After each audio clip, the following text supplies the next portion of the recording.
G'day everyone, and welcome along to another session of You Say I Draw, where every Saturday at 7 p.m. London, 2 p.m. New York, and a silly o'clock 6 a.m. in Sydney, Australia, we spend some time together drawing on Twitch, YouTube, and Facebook. You say what to draw in the chat, and I draw it. Today's theme is Lego, so pretty much interpret that how you wish. And thought this is episode number 26, half a year. It's amazing to think we've been doing it now for the better part of 6 months. So I thought we'd have a little bit of a special theme with that. So if you just stumbled across this for the first time and never seen me before, welcome. I'm an artist based in London, England, on all social media. Best to check me out on my website, mattelder.com. You can be subscribed there and alerted of new content, artwork, and when I stream. The show is sponsored by mckatsum.com Holiday Homes, just 75 minutes east of London, UK. Great for a holiday, weekend getaway, or staycation from the city. High-spec apartments with lots of great restaurants and bars in the area, along with the Lego wall. Visit mckatsum.com for more details, and you should see the website, which is on screen at the moment. My streams are drama-free zones with family-friendly content, so please be respectful in the chat. No bullying or triggering or profanities. And being a little bit of a special one, huge shout-out to the co-hosts who are going to be on in a moment. That is SaraStarBricks and MisterStarBricks as well. Great to have them along and spend some time with us. I'll get them in a second. And it wouldn't be as fun without them. So definitely, if you see in the description there, you'll be able to check out their channel as well. There'll be a link. So go there and say hi. And they've been able to choose what sketch we'll get to go first. So hopefully they'll have something there. And if you like what you see, don't be afraid to hit that thumbs up button and or subscribe to the channel. And guest hosts as well. We always appreciate that. And I think that takes care of most of those things. So I'll come along now and bring in our guests who are going to be helping with all the bits and pieces we're going to be doing here today. And, well, a big welcome along to Sarah and MisterStarBricks. How are you guys going? Hi. Hey, everyone out there in the chat. And thank you so much for having us, Matt. We're so happy to be here and happy to help out in any way that we can. Yeah, no, it's great to have you guys along. And, I mean, I just couldn't think of being a Lego stream and things like that. Who else to have along there? And it looks like you guys are into it as well. You're coming off the back of your own stream that you've just done, so appreciate you spending some time with us. And what are you looking to build today? I think we're just fiddling around with some of these Ninjago legacy sets. So they're really cool, and they all come with golden ninjas. So pretty happy with that. This one is the Boulder Blaster, which is really cool. Excellent. Yeah, I think on a stream with Titanium J52, obviously the master of Ninjago, and he was talking about some of the gold characters and that there. Because what is it? It's like there's 6 of them across a number of sets in the next few months? Yeah, Titanium J definitely lured us into getting these. So there's Master Wu in the Gardens, and then you have 4 sets that come with them right now, and then there will be 2 more in the summer. But there are all sorts of mechs and vehicles, which we never really bought those, but this was a good opportunity to get them. So yeah, they've got you in with the 10th year anniversary ones. Exactly. So this one is a set from season 4. There's a set from season 3, 5. And they're just going to go through the history of Ninjago, I guess. I can't actually remember this ship because it's been like at least 9 months since we watched season 4, but I think we got to watch that one again. Yeah, definitely. It's something which the kids were into, and it's sort of like if you start watching, it's like, oh no, that might be something else I might be tempted to buy, so I might just live vicariously through other people. Just say... it's great to have a few people along in the chat, so just say hello to Ninja Builds. I'm guessing you're saying how was the Apocalypse one? That was a good one. We had with that Funny Figs as well, so the 2 for the price of 1. And hello to Juan. Hope that you're going well here. And this one will be another digital one, just to keep things moving along. Otherwise, I can't have co-hosts here for 5 or 6 hours. That's not fair on them. So if I was doing the traditional, it'll take a bit longer there. And Cabbage, welcome along as well. And being the co-host, you guys can have sort of first pick on what we're going to be doing here tonight. So did you have something in mind? We do, yeah. I think we're going to ask you to do the Lego house. Oh, that's a good one, actually. Yeah. Super cool, right? Mm-hmm. definitely. You sort of pull that up there. It's the. Have you guys been to the Lego house in Dillon? We have, yeah. I've actually been there. We've been there twice together, yeah. and we went for my birthday one year, and then we went again, and it's really cool. I would recommend any Lego fan to visit. Yeah, it was the sort of thing we were meant to go last year, but then we sort of had lockdown, and yeah, never quite made it, which is a bit frustrating because you've got Kaz Mockett, who we probably both know. Yeah. She's got models, her Micropolis ones in there at the house at the moment, so it would have been good to go along and see that. Exactly. That's what we thought was really cool. I think we saw it. We were there September 2019 because I had to go for a business trip. So we to Copenhagen, so we went there first. I think we saw it, but I'm not 100% sure on that. Or it's because we watched the videos, but that's a really cool they did all the videos on it as well, so yeah, that's it's been good with that because then being able to see all the different people and when they do the interviews, sometimes the inspiration and the like behind it. Just a quick question for anybody in the chat: if you can hear some sort of weird rumbling noise in the background, there's somebody drilling in our apartment complex. I don't know if that's on our mic. You can occasionally just hear a very soft rumble. Sorry, hopefully they'll stop. Yeah, it's 8 here, so they should stop soon anyway. I don't know what they're doing. So they're doing building works, because what that would be like after 8 o'clock at night there for you guys. Yep, yeah, just past 8 p.m. So I don't know why they're doing this on a Saturday, but yeah, I mean most places it's sort of like once you get past 6 or 7 at night, so like no, you can't keep doing that. No, exactly. I think the rule here is 10 p.m. But oh wow, and that's quite late then. That is quite late. Yeah, I think the neighbor here wakes up really early, so goes to sleep at like this time. But yeah, hopefully it'll stop soon. I don't hear it anymore now. But... Yeah, no, it's only sort of very intermittent. It's just always just apologies if you hear weird noises. I don't know why they're doing construction right now. It's really bizarre. Now they're hammering something. Well, we can always mute if it gets unbearable. We can mute for a little bit. No. It's only just a faint little thing, like so it's fine. I guess we're starting off with Lego house. Yeah, Lego house, very cool. And we had 2 other ideas so far, which I put both of them in the private chat. I accidentally wrote one a little bit funny, so sorry about that. That's cool.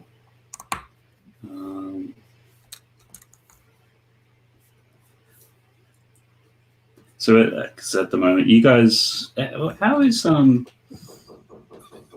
because you're just outside Amsterdam there, how are you guys coping with being locked down and all that? Are they still got everyone locked up where you are? Yeah, it's definitely on lockdown, and they keep increasing the measures all the time. So now we even have a curfew here where people aren't even allowed to go outside unless they're walking their dog late at night and stuff like that. Oh, wow. From 9 to 4 a.m. It went into effect this week. And I went to the grocery store by myself today. It was actually the first time I left in like 5 or 6 weeks. Outside of like throwing some things away in our sort of shared apartment trash chute, but I think we're doing pretty well though. I mean, we just keep it positive, and meeting online so much with other people is really helping a lot. So that makes it a lot better for sure. Mm-hmm. Yeah. It's always just interesting seeing how everyone else is coping. Yeah, and say hello to Bricks too. How you going? And Funny Figs is also here and says, "Hey bud, can't stay, but have a good stream." Oh, thanks for stopping by, Ray.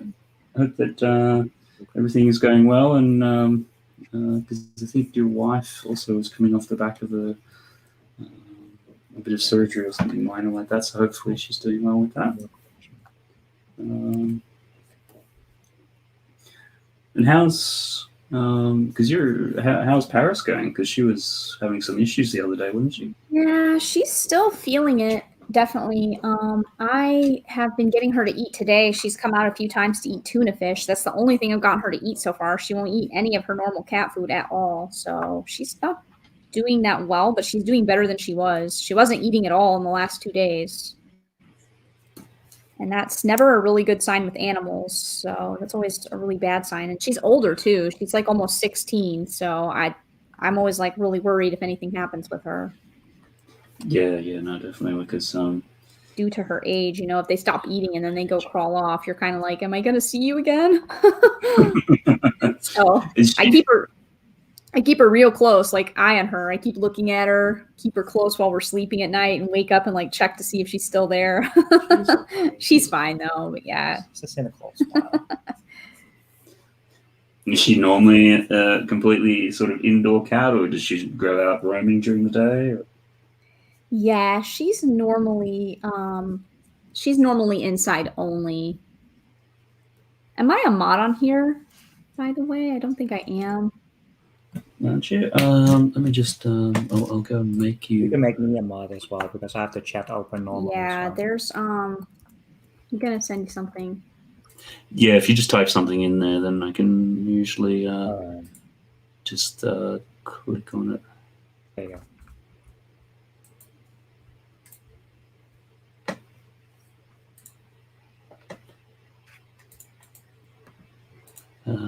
Sorry, guys, just one sec. No worries. Hi, Ambelito.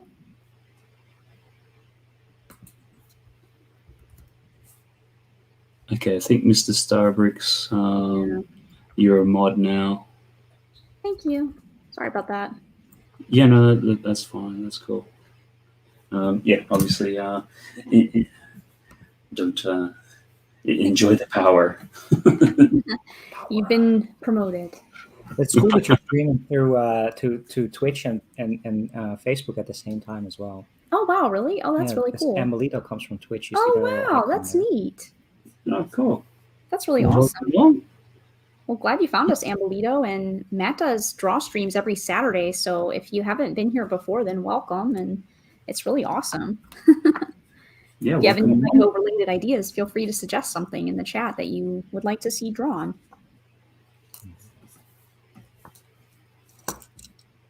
I don't know if you have regular viewers from Twitch or Facebook. Yeah, it's something which once with the additional features that you get with StreamYard, you can go straight across. I'm not sure with the regular version if you can do it with Twitch. But it's the sort of thing too. They also have it where you can do it to LinkedIn, but you have to apply for that. And I did that, and they're like, "Oh, we'll get back to you in 6 weeks." And I think that's now like 4 months ago. So I'm guessing that's probably.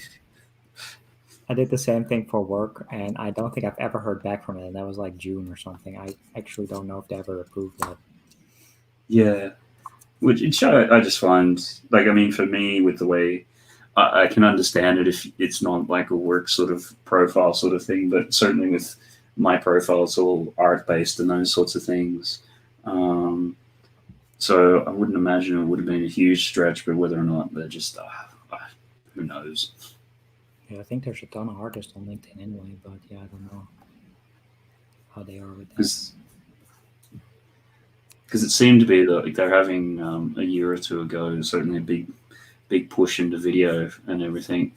So it made sense if they were getting into that space. But yeah, I don't think I know of anyone who's applied and actually ever gotten through or in as such. So. Yeah, and I actually tried applying for the company that I work for because I do a lot of like trainings and stuff like that for this technology vendor that I work for. So, but I don't know. It's kind of, they didn't really respond to it. So I don't even know what happened to that. Yeah, I just realized the banner's still got the wrong one. So, update it there. Okay. Juan, thank you so much for your suggestion, and I've already noted it down. So Juan has suggested a Lego Minecraft Steve holding a diamond sword, and then we have one other suggestion, which is the roller coaster set. Mm-hmm. And those are both in the list. So thank you so much. I was not ignoring your suggestion, I promise, Juan. Thank you for reminding me. And we're right there. Let me just quickly check the private chat.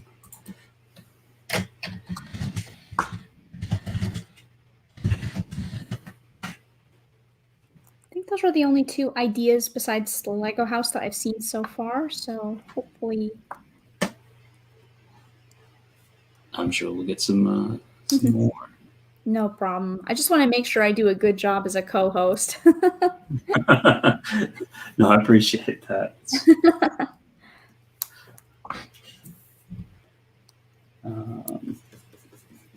Just to get some of this one going down here. So have you obviously seen some of your backlog videos and things like that? Are you guys sort of planning to get a city together, or are you just sort of just building what you're interested in at the moment? Or what's sort of your take and direction? Yeah, I'm definitely having the plans to do a big city in this year, and it's just a matter of figuring out how we're going to do that because we don't have a lot of space in the apartment that we live. So I'm definitely going to be doing that. I'm actually going to make another update video about it sometime in the next week.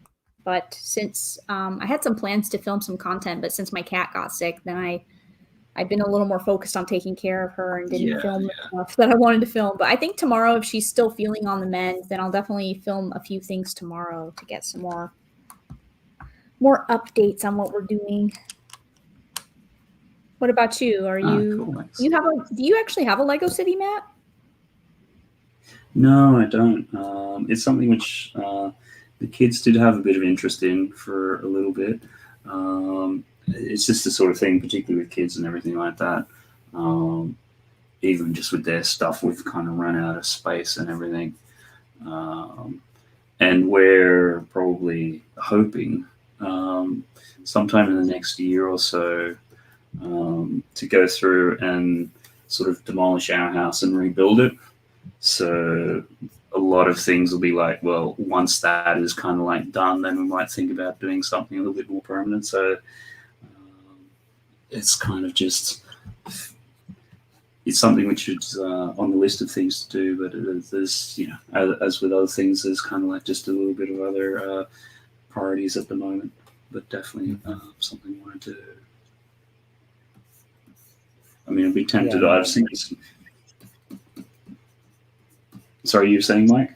No, I was going to say that sounds like a big undertaking to actually have the time and space for to do that. That sounds good though.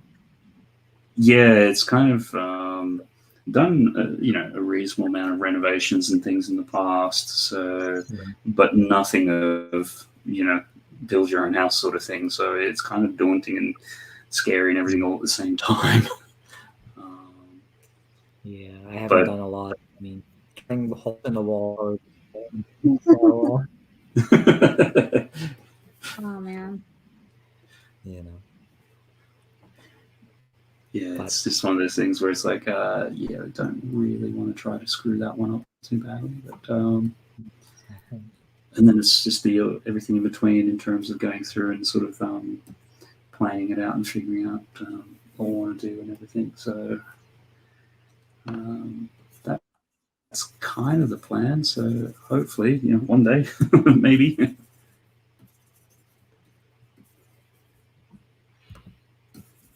Just checking, make sure I'm not missing anybody. Space Odyssey joined. Milan is here. And I noted your idea as well, Space Odyssey for Iron Man Lego sets. Yep. Super cool. Yeah, always get an Iron Man sort of one there. Never built any of that Avengers or Marvel type Lego yet. Nope. I have a Doctor Strange set, but haven't built it yet. Forgetting about that Doctor Strange set. Well, I definitely don't forget about that Doctor Strange set. It's cool. I think about it all the time. Not really. Before I fall asleep every night, I'm just thinking like, I have a cool Doctor Strange set to build. I think we bought it like 2 years ago in like a American toy store. It was in Target. Target, yeah. Yeah.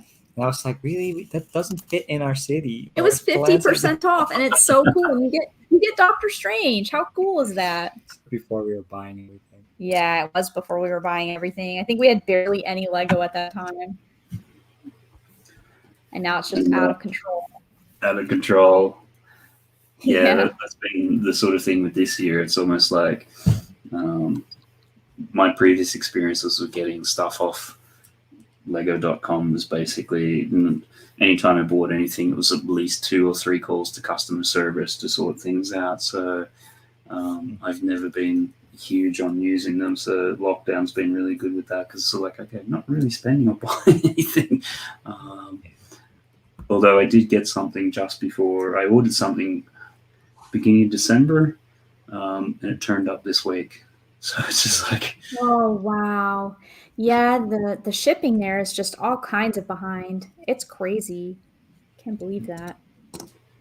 yeah, and You know, it's from the looks of we'll it, get it, that it came, it went to the border, went back to the warehouse. I'm gonna have to give them a call because I think it went back to the warehouse and they restarted the order. Which at that stage I think it was the Charles Dickens promo. So then when I got it this week, it came with, I think, the vintage car. It's like, okay, yeah, that's nice, but that's not it's not the one that you originally had there. So okay, so I think we've got the house finished off there. Yeah, it looks cool. It definitely looks like the Lego house. Ah, I really cool. hope you visit that. Have you and your kids been to the Billund Legoland or no? Sorry, to the which one? To Bill? There's the Legoland in Billund as well, right? More for Yeah, kids. yeah. More for kids. I mean, that was the sort of thing we were planning last May to go there for a week or 10 days or something like that. Which obviously, with everything else, it never came to pass. But otherwise, been to obviously the one in the UK, and we've been to the one in Dubai a couple of times as well. Yeah, we saw that just video. because, yeah, it's on the way between here and Australia sort of thing. Oh, that makes sense. Yeah, of course. Yeah. Seems like So a weird place to go, but that makes total sense. Yeah, because it's like from the UK to Dubai, it's about a 9-hour flight, and then from Dubai to you usually go to east coast of Australia, so like Sydney, that's like 13, 14 hours. So, and particularly with little kids and things like that, it's like you can't do 2 of those flights back to back unless it's really necessary. Yeah, exactly. Yeah, we've never been to Australia. We've been to Japan. That's kind of the furthest out, but that's just a direct 10-hour flight for us. So we just did that. But it's cool that you can take like an extra day off there in Dubai or a couple of days. Yeah, usually take at least a couple of days, sort of thing, because it's the sort of thing. Once you get out of the airport, like if you got to go back through security and all that sort of stuff, you try to make it worthwhile. Yeah, exactly. Yeah, that makes sense. That's pretty cool, though. I've never been to Dubai. You've never been there, so it would be cool to see like the Burj Khalifa in action and all the craziness that they built there. Yeah, it's just their building and everything is just on a completely different scale and sense to just about like anything else. Yeah, exactly. Here in the Netherlands, we're really good with like man-made islands. So I remember that they hired like all these Dutch engineers to help like create man-made islands in Abu Dhabi and in Dubai as well.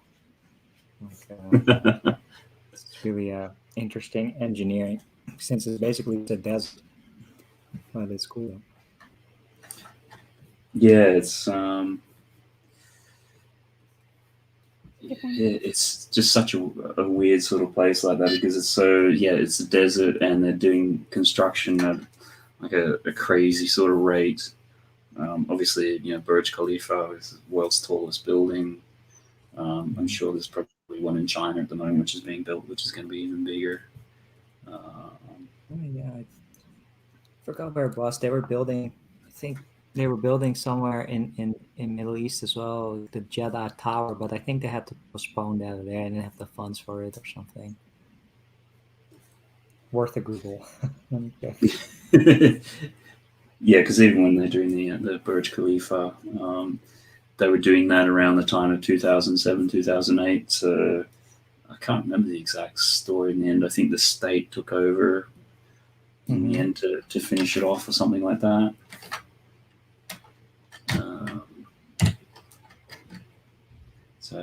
But the one thing I can say is, it's definitely a place you don't want to go in like summer. So July sort of time. I mean, we had to go to Australia one year at that time of year, and it's like, oh yeah, we'll just stop over for a couple of days or whatever. And most days at 9 a.m. it was like at least 40 degrees Celsius.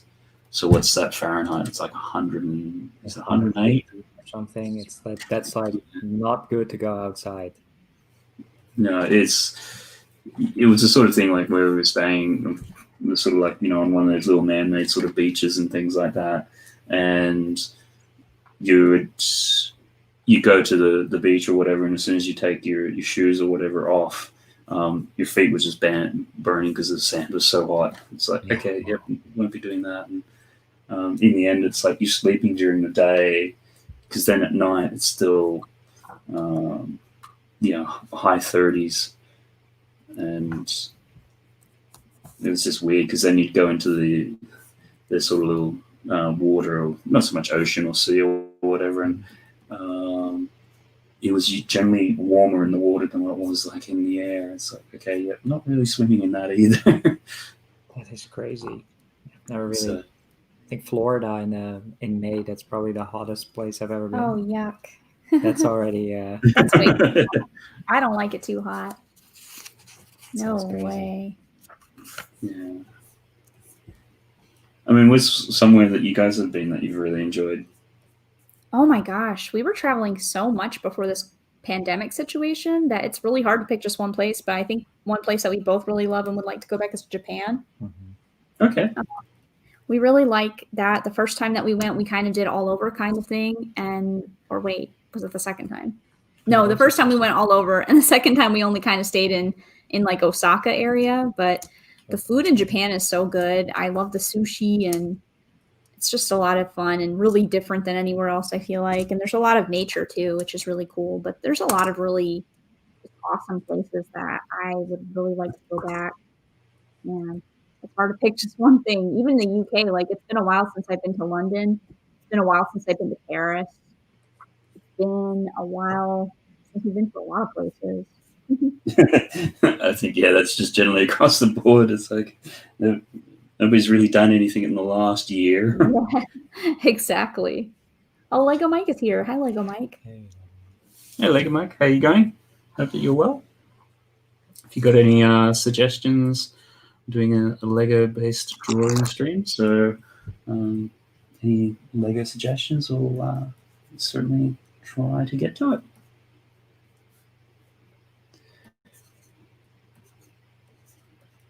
Yeah, we had, when we were in Australia, scheduled to go to Japan one year, and about 2 months before we did, they had the earthquake and the whole Fukushima reactor meltdown and everything. So we're sort of like, okay, yeah, we're kind of not really going there, so ended up going to Hong Kong instead. Okay, yeah. Hong Kong I've also wanted to go to, but just haven't made it out there. But that's unfortunate. I think I went for the first time in 2014. That was already, a couple of years after that, and it was all pretty much restored back to normal. But that was such a horrible disaster. It's almost 10 years now that happened. It'll be 10 years this year, I think. Is it? Yeah, exactly. It was somewhere March or April, I remember, or was it January? Early in the year, I remember it to be. No, it's about, I think it was March, because I think we were meant to go at Easter, and Easter was late that year, from memory, but I don't remember. Yeah, because that's typically the best time to visit Japan as well. It's around the Easter cherry blossom season. Yeah. Juan, I'd be happy to look at your work on Discord. I can look at it later when we get done with this stream, but feel free to send it over if you want to, no problem. Thank you. Very kind. Art section on the Discord. Yeah, maybe I should. Nice. If people want to share. This is looking pretty cool. Yeah, the Minecraft. The Minecraft sort of thing. So Do we have? yeah, it's Minecraft.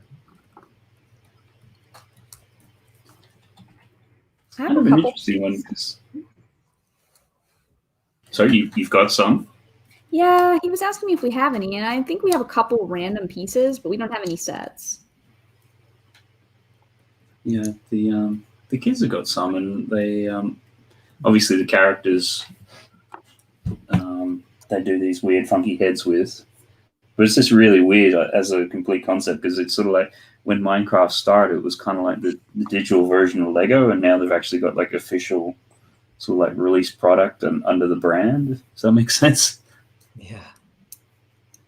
It's best to partner up instead of being competitive. I think it was actually the founder, right? The founder of Minecraft, the Swedish guy, Notch. He actually sent in the Lego ideas, and that got turned into a set, and then Wow. he turned it into a theme. That's pretty cool. Oh wow! Smart from inside. I suppose if you are into Lego, and I mean if you built a whole thing which is kind of within that building sphere. Have you guys ever played Minecraft? I haven't, no.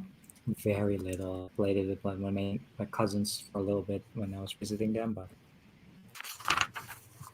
not really that much. Lego Mike says it sounds crazy, but this drawing's giving me the idea of a castle that has a giant minifig.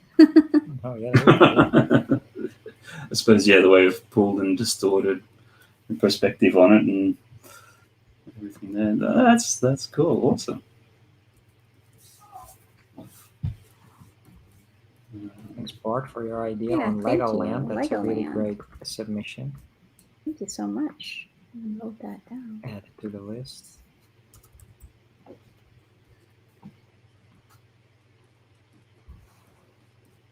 How's that going? Okay.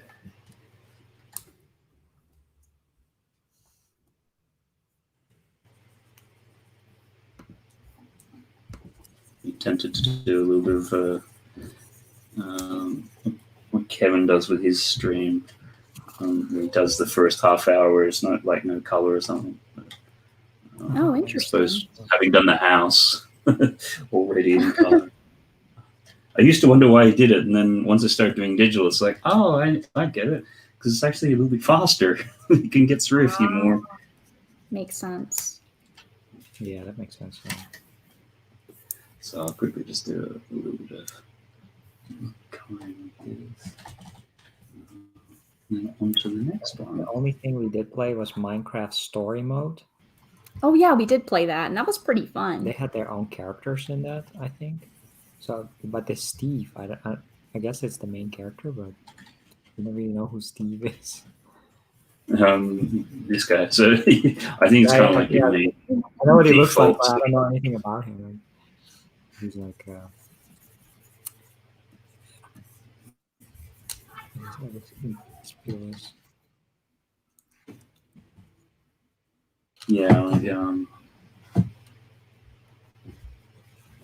trying to think. It's been going on for like 12 years, 13 years or something, Minecraft. Like even 15 years almost, I think 2006 or something. Yeah, it's been around for a long time.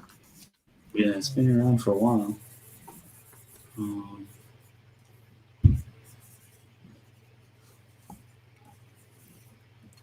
It's interesting because our kids have been particularly big and into it, and they spend so much of their time. Came up green. Just watching YouTubers basically doing playthroughs and doing crazy things and what have you. Oh wow! And now that's one of the things that the kids like doing and all their friends and things like that. But it's also now the side effect of that is if you ever watch them, like the people doing the videos and that, they're not so much hyper, but they're always just really talking about everything that they're sort of doing, and to obviously make it entertaining and things.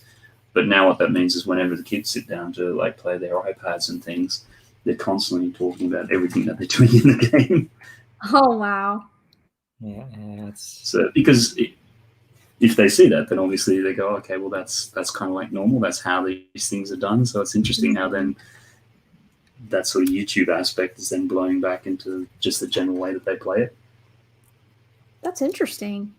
yes. I mean, we grew up in the 90s. You know, that's when you watched like MTV and stuff like that. Those were your idols. You wanted to copy that. But now you're copying like people playing video games behind their screen at the home. You know, it's crazy. This whole streaming aspect. Yeah. Well, the little one of the kids for Christmas got, what was it, Luigi's Mansion 3? Yeah, cool. And because they'd watched somebody online playing it so much, like that's why they're into it. It's like, oh, like even in the starting when you're starting up and things like that, it's like, oh yeah, you need to do this and do that and do this and do that and that's that and the other. And it's like they already know the whole gameplay all the way through because they've watched YouTube with somebody else doing it before they've even played it. Weird. It's cool. Yeah, my brother was also a big fan of the Let's Plays and watching people play games, which I guess I'm just a little bit too old for that because I want to play the game myself. I don't want to watch someone else play the whole game. It's just funny how the mindset around it is just different. The next sort of generation with it, I guess. I mostly like watching like really old games being played at like really extreme high levels, like speed runs and stuff. That's fun to watch. Yeah. And just the way that some people like just do it, like particularly with when I've seen them do it on like the original Super Mario Brothers, like the one from 1985, and just the things people and glitches they've managed to figure out to really cut down this and do that. And I always wonder, how do they ever figure out those glitches? Because it's like, oh yeah, if you do this and that, then that means that this memory allocation is done. It's like, what?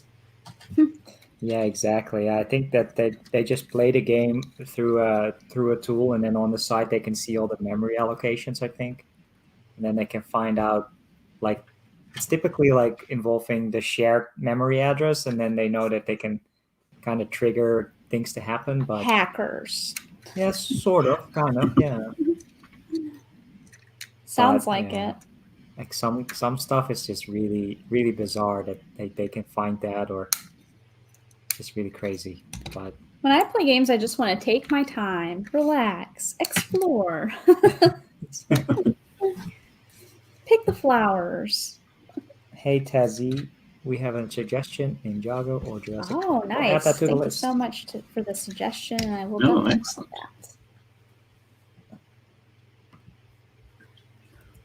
Because I can't remember having a conversation the other day with somebody about that in terms of,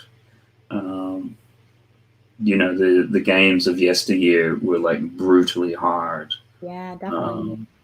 And then these days, it's like, more or less, if you sit down, put enough time into a game, you'll get through it. There's not as much an element of skill. And it's sort of like, well, is that just because people have so many more distractions available to them? Like if you don't hold somebody's interest, a lot of tutorial and explanation as well. I also think it's because stuff is more like widely utilized now. Like I feel like people that played games, it wasn't really that widespread before, and now it's kind of like everyone is a gamer mentality. Everyone plays games, so people try to make them, I don't know how you say like newbie friendly, but for people that have never really played a game or never played a game from that series, they try to make every new entry more and more. How would you describe that? Like user friendly. Yeah, accessible sort of thing. Exactly. And they have so many people like play tested, and some games take years to develop. I think back in the 80s, there was like one guy or maybe two guys or something. Just whip it together, slap a label on it. And they're supposed to be. Sorry. No, you go. there's supposed to be like a curve, right, for how rewarding something is if you're playing it, like how easy or difficult it needs to be, where it needs to be like achievable but just hard enough where it's not too easy. So they have to study, like, I think the average person, like how that curve works and what the best place to put it is so that most people get the maximum enjoyment out of actually playing a game. So I think that's also why. Yeah, now they have all this data, and from all the devices, all the data feeds back from where people get stuck in the game, and they can get so much intelligence from that, artificial intelligence on top of that. And can update it. Yeah, it's crazy. Yeah, now I really want to play a video game. Oh, I have so many games, and I got Luigi's Mansion 3 as well, but I don't think you bought that for me. I think my mom and dad actually sent that to me for Christmas. Some games. You're right. But I haven't had any time to play any games because I've been too busy building all this Lego and doing other things. My gosh. Yeah, certainly. Having kids and things like that, your time to do some of those sorts of things, it just doesn't exist. Yeah.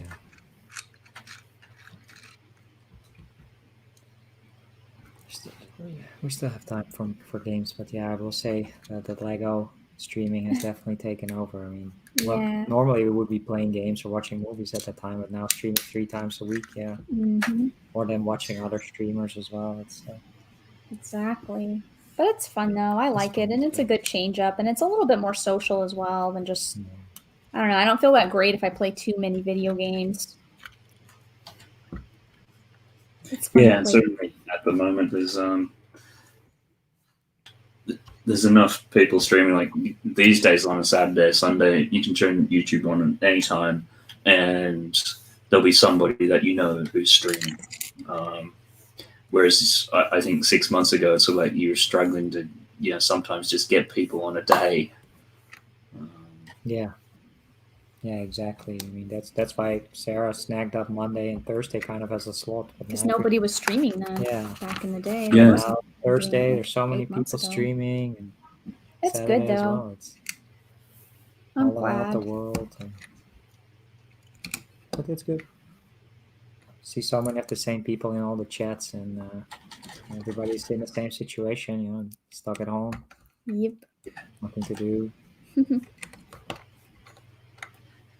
So then certainly, you guys, I think just before Christmas, I don't know whether you made it more of a New Year's resolution or point or something like that. You're certainly getting a lot more content out there, and you've gone from 2 days to 3 days a week with the streams. Yeah, it was definitely part of my New Year's kind of plan to really be motivated to at least hit some of those benchmarks that I think a lot of YouTubers strive for, like the 1,000 subscribers and the monetization level, just so I can tell my parents that I get paid to make YouTube content. Even if it's 30 cents, I don't care. I just want to tell them I get paid to make videos. I think it sounds cool to say that. You've crossed over the next threshold. Yeah, exactly. I'll gain the respect of the other people out there in the world. I feel like it just has a different ring to it. If you tell people you make YouTube content, if you tell people you get paid to make YouTube content, and then people have like more respect for you, even if they don't know that you don't really make any really thing from it, Well, they go the other way, and it's like, oh, so you're making $1 million a month, are you? Oh, that's true. Yeah. Yeah, exactly. It's just cool. And I don't know, I guess it's just nice to have something to focus your efforts on, which is a good thing because I don't have an official job here yet so far. I'm maybe going to get something part-time potentially in the future, but right now I don't really have anything else. And I don't go to school either. So it's a good thing to focus my energies on while MisterStarBricks has to work a lot still. Then I have something constructive to do with my time as well. Instead of just play video games, I can feel a little bit productive, like I made something. Yeah, that's good. Do you find that it's changed the way that you look at your Lego building and things like that? Like, it's the sort of thing, is it more, when you go to build something, it's like, would that make a good video? Or actually, I need to do a video, so I probably should do that one before I do this one. Or you just get a set and go, that's cool, I like it, I'm going to build it. For the most part, I don't feel like it's affected that too greatly because we're still not buying things that we wouldn't normally buy. And there's a lot of things that we're enjoying here that I'm not making video content on regarding Lego as well.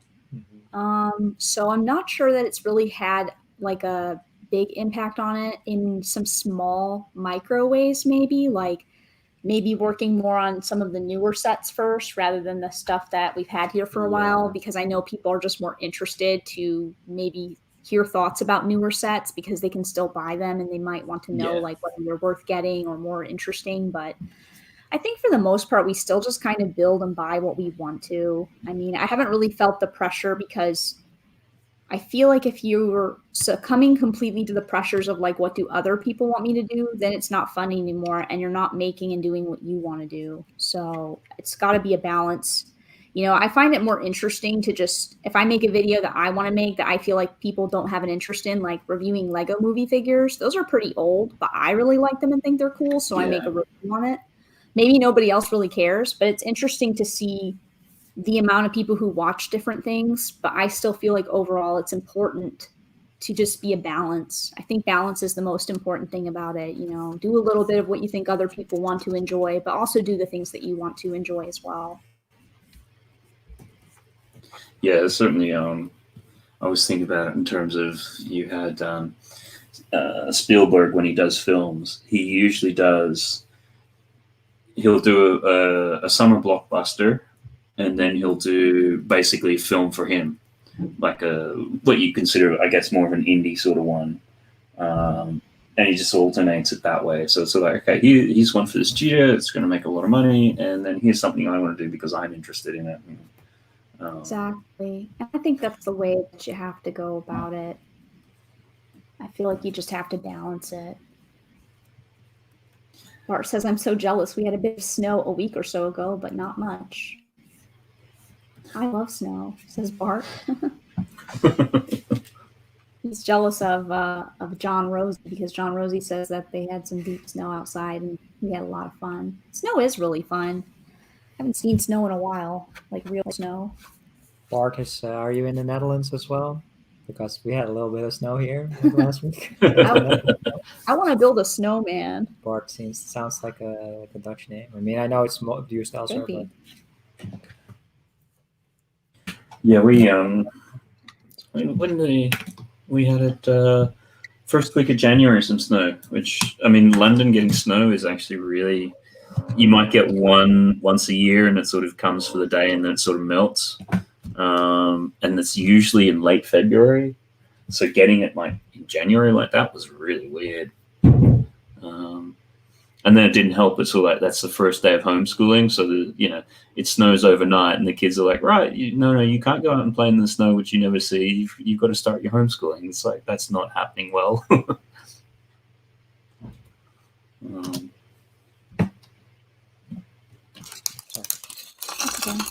Sorry, they started. Yeah, you definitely hear. Sorry about that. No, that's fine. Oh, I know. At first, your sounds was dropping in and out. It's like, are they dropping in and out? Or is it? No, they're drilling. There's a drilling. Yeah, so I'm just muting it. I think you were talking about your kids and going to school with the snow, right, or something like that. Yeah, it's like the first day that they're meant to have homeschooling after the holidays, and that was the day that it snowed. Exactly. So it's kind of like, okay, yeah, we'll try to do a few of your classes, but we know you're going to be outside. They're out making snowmen and everything like that. So it's like, well, yeah, you're not going to stop them from doing that. That's interesting times with this homeschooling. I mean, you have to be on those classes at the right time, I guess. Yeah, I wonder if that's going to change, or we'll see. Do you like my suggestion? Oh, your drawing suggestion? Here? Yeah, I suggested another one. I suggest Lego Wizard. That's the guy you have sitting there? Yeah, because of this cool wizard dude. Minifigure Series 12. I like wizards. Which one's that? This is a CMF wizard that I have here. What series is he from? 12? Yeah, I know, but I can't reach that, and he's not going to show up. It's like the CMF series. There's one there. Yeah. Cool. Oh, the drilling is the drilling is back there in StarBricks land. I'm so sorry. The neighbors are. No. It's fine. Don't worry about it. Oh my gosh. 9 p.m. I just can't believe that you guys are like on a Saturday you can actually still have building work going that late. That's just I know, right? Terrible. It is really great. Somebody will start complaining in like 20 minutes though. Well, not me. I mean somebody else. Like because this is another neighbor. I think this is at least a couple of houses, 3 or 4 houses away from us. I think. Well, we'll see. Okay. Even louder. Let's see now. What's next? There. Try maybe this. Iron Man, I thought. Yeah. Yeah. It's just. Let's see. I think it was. We did the Lego house. We did Minecraft Steve holding a diamond sword. We did the roller coaster. Iron Man Lego sets is next on the list. We also have Lego Pets, Legoland, Ninjago or Jurassic Park, and my wizard. If you need another suggestion, I have another one in mind. A Lego Minecraft Blaze, says Juan. Okay, cool. Yeah, no, I think we'll go for the Lego Iron Man one, which is interesting because the kids got one for Christmas, and then we built that. And even from when it was first released with the initial photos, it's like, this thing just looks weird. There's some basic things which are just wrong with it. And then last night on London Bridge Bricks stream, I went through and built a fan mock one. And the fan mock one was so much better. Yeah, exactly. You did that yesterday. That looked really much better. Yeah, and the thing, when I dug into it, that one was actually done like 5 years ago. Like, so that's interesting. There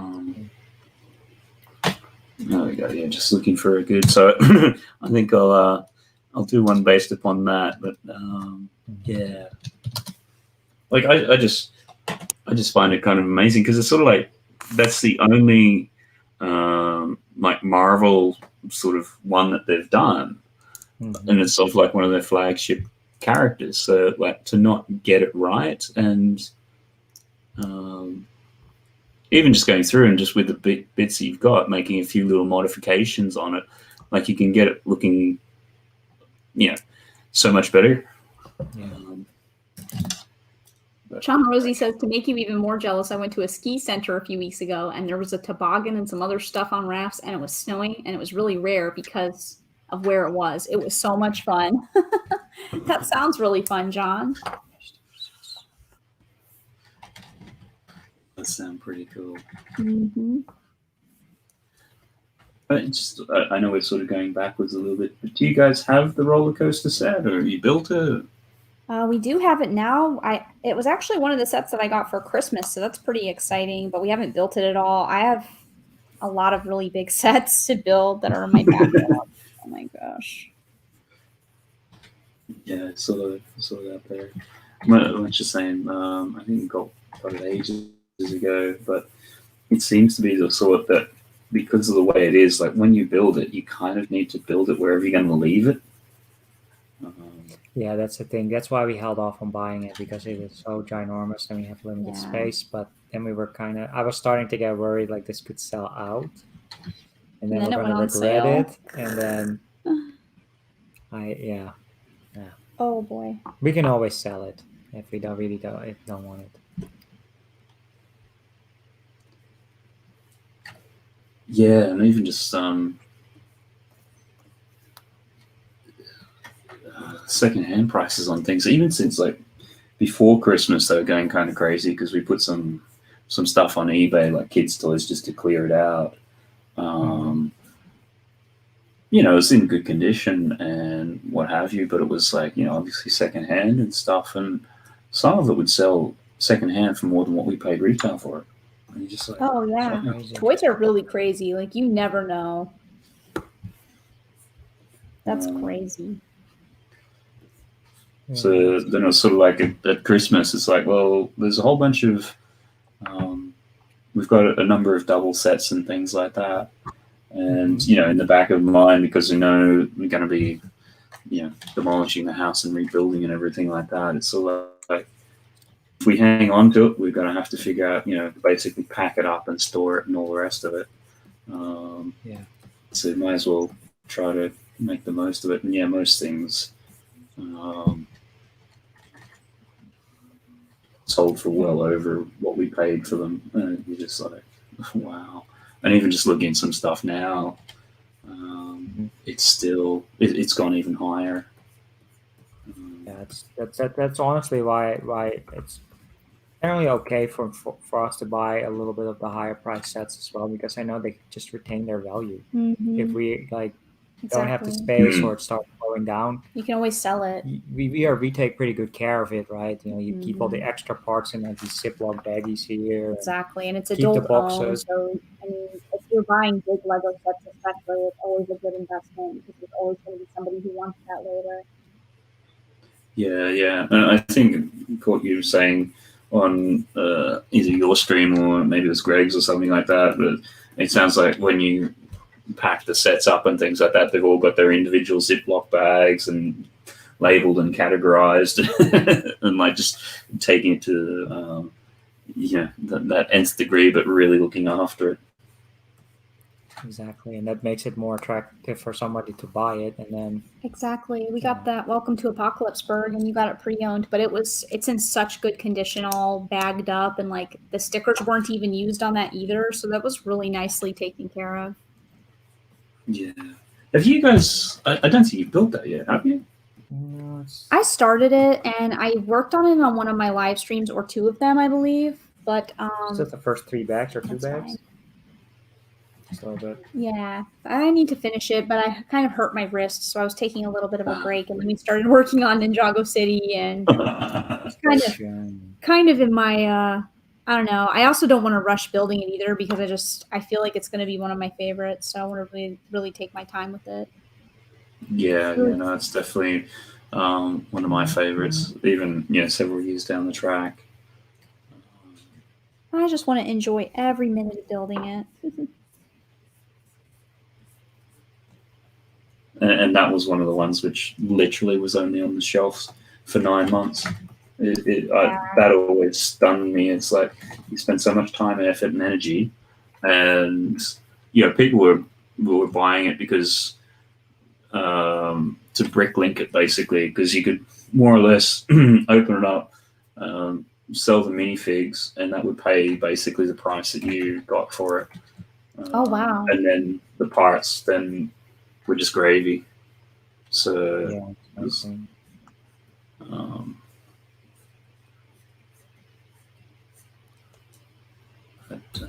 yeah.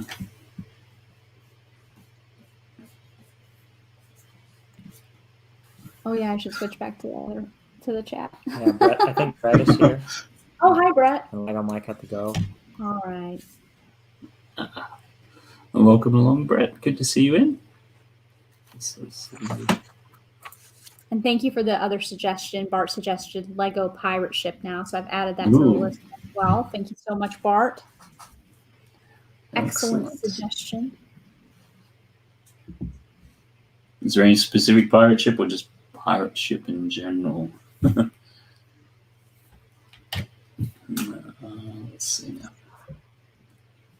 It's kind of weird doing this because... Sorry, go. Yeah. I was going to say, I don't think he had a specific one down, just Lego pirate ship. Yeah.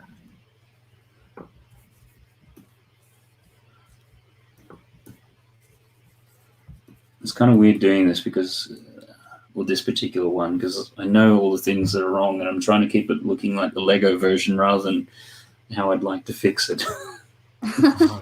Yeah. I have to succumb and just do it anyhow. So.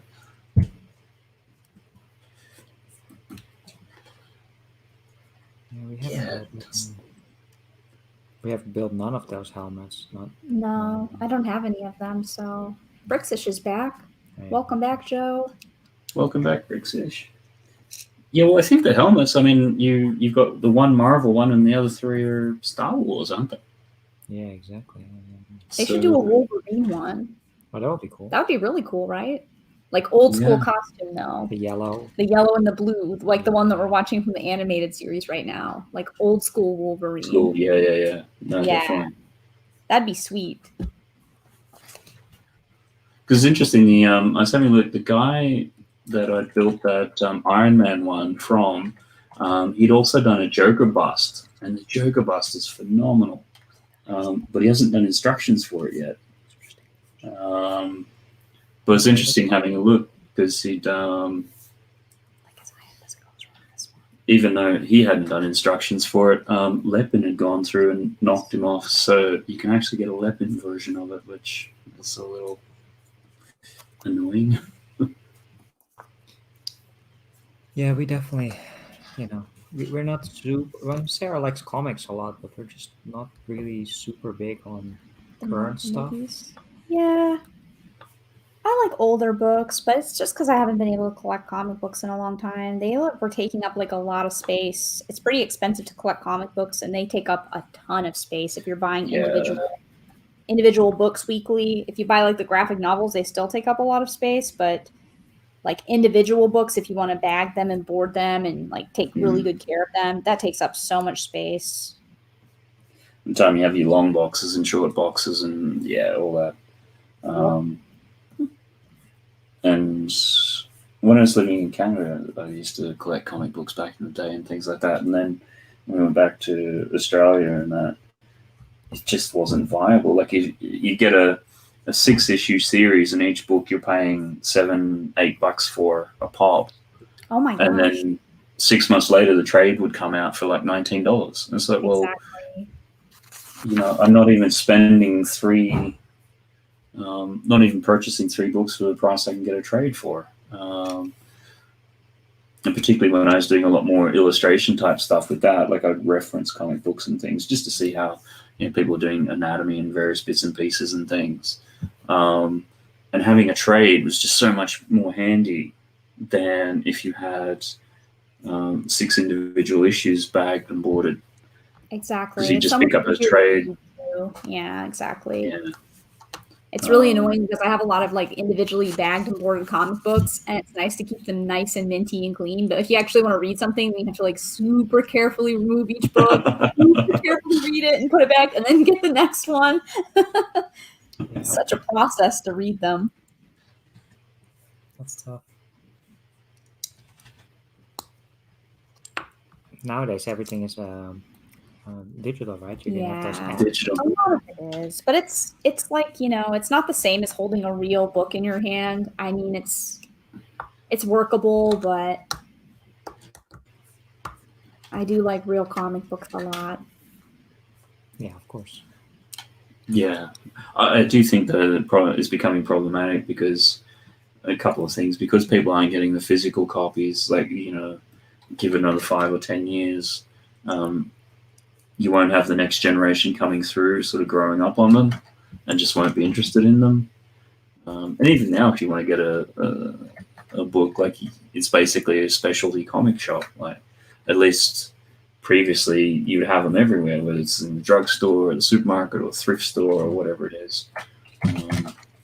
Exactly. So.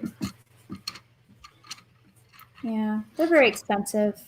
I would buy comic books more often because I'm not bothered so much by the price because I know a lot of work and effort goes into paying the creators and they deserve the money for the books and the art. But the space is like really hard for me. I should probably go through my comic book collection and get rid of some stuff. If I got rid of a few boxes, then I would have space to buy more. Fill it up. Yeah, well, when we moved over from Australia years ago, I sold most of the collection because it was just going to be too space intensive and everything like that, and shipping it halfway across the world didn't make any sense and everything. So that was at a low point in the market. And then I brought my comic books here. I don't know what I was thinking. No, I couldn't bear to get rid of them. Like, it was, I don't know. I didn't have a lot of time, but in my small shipping container that I got to bring, I did load it up with the comic books. So, oh man. That's probably been a good move because I looked at what I sold and the prices that I got, and a lot of them were newsstand editions and things like that, which these days they're the ones that everybody wants to get a hold of because they're quite rare. Whereas, going back about 5 or 6 years ago, it was the reverse. Everybody wanted the direct editions. But then people sort of started to figure out, hey, wait a minute, actually the newsstand editions are the rarer ones because generally there were only like 5 to 10% of distribution was done that way. I didn't know they were different. Yeah, it's usually just the barcode on it. Like on a newsstand one will have a barcode, whereas the direct ones will have usually a picture or something like that. And hello to Doc. Hope that you're doing well. Is Sarah drawing now? I don't know. You'd have to convince Sarah. Hi, Doc. Yeah, are you drawing, Sarah? Just pretending like I'm drawing. Woo, this is me. No. Sure, it'll come up. I wish, Doc. Yeah, we missed the premiere because we're here, of course. Yeah, We'll exactly. But we're going to watch it in a little bit. Just don't remove it. Yeah, I've been hearing good things about it, or at least it might be some interesting stuff to see there. What was it? Was Tech going to feature in that one? He should. It's like Tech. Oh my gosh. I don't even know what to say. The stream was wild.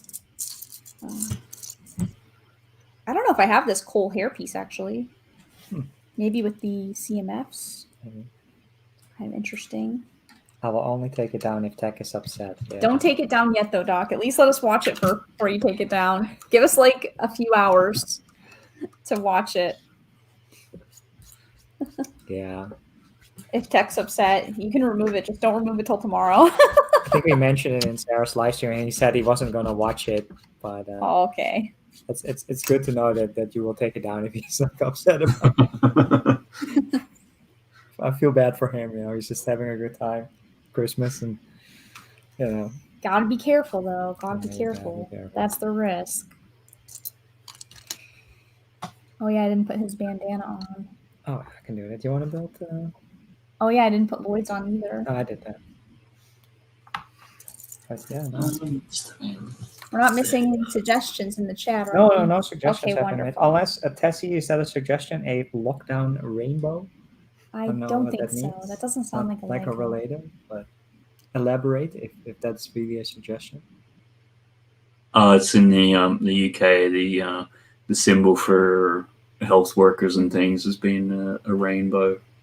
Oh, okay. I didn't know that. That's kind of cool. We haven't done that here.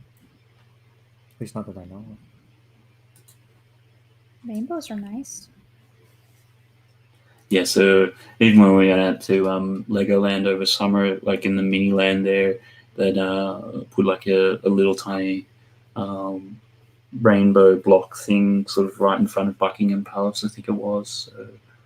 Okay. It was actually Lego related as well. Okay, that makes sense. Oh, no, it's just they, like everybody had been doing it, so Lego had then done their version of it just in Legoland. Mm-hmm. I'm just having a look. We had Lego Pets. Was that actually a line, or is that just a general thing?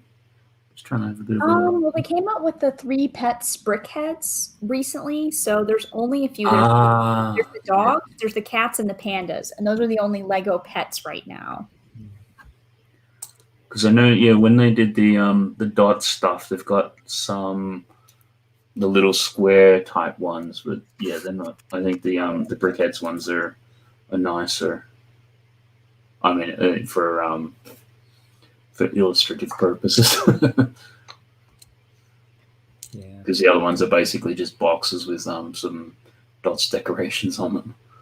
Yeah, exactly. There's this cat now. It's like a secret holder or something, a pen case, and you can I keep want seeds in. that. It's That cool. looks cute. But Yeah. the briquettes are cool too. We haven't built them yet. Yeah, we should probably do that.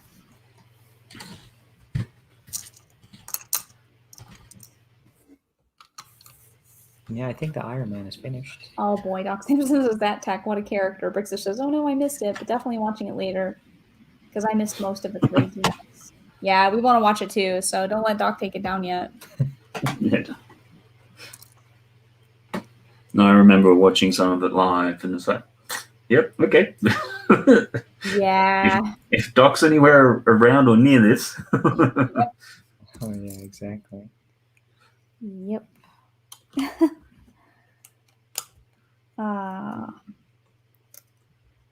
What am I? That's how high the demand is for like greatest hits of Lego Livestream Of on YouTube. of course. We like it's kind of like gossipy, but it's just fun, right? It's like, I know them. Look what they did, or what's What they happening. did.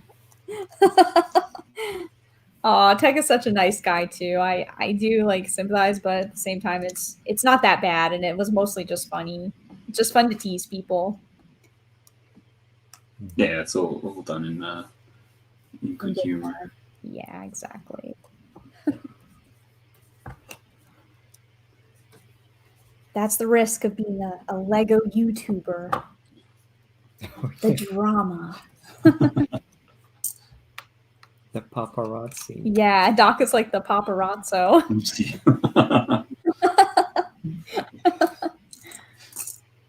That's so funny.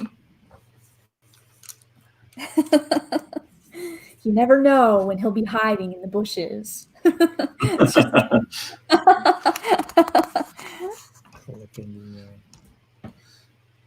It's like when celebrities go outside without their makeup on, and there's somebody always inevitably there to take their picture. So the moment that you have a moment of weakness or a moment of embarrassment, they're always there.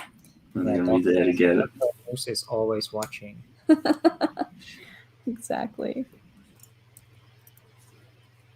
And I see a $5 donation coming from Skeletor with a snake emoji. Oh. Oh, wow.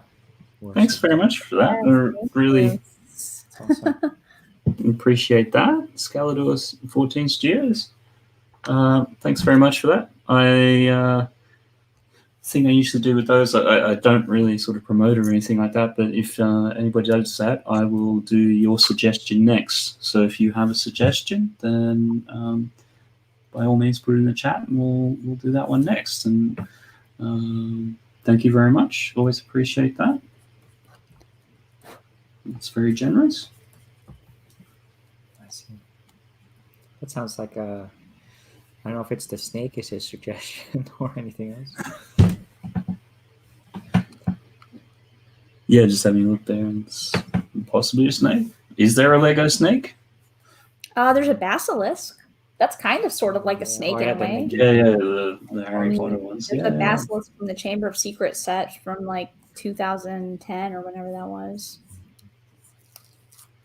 Guess I'm going to do a big sticker.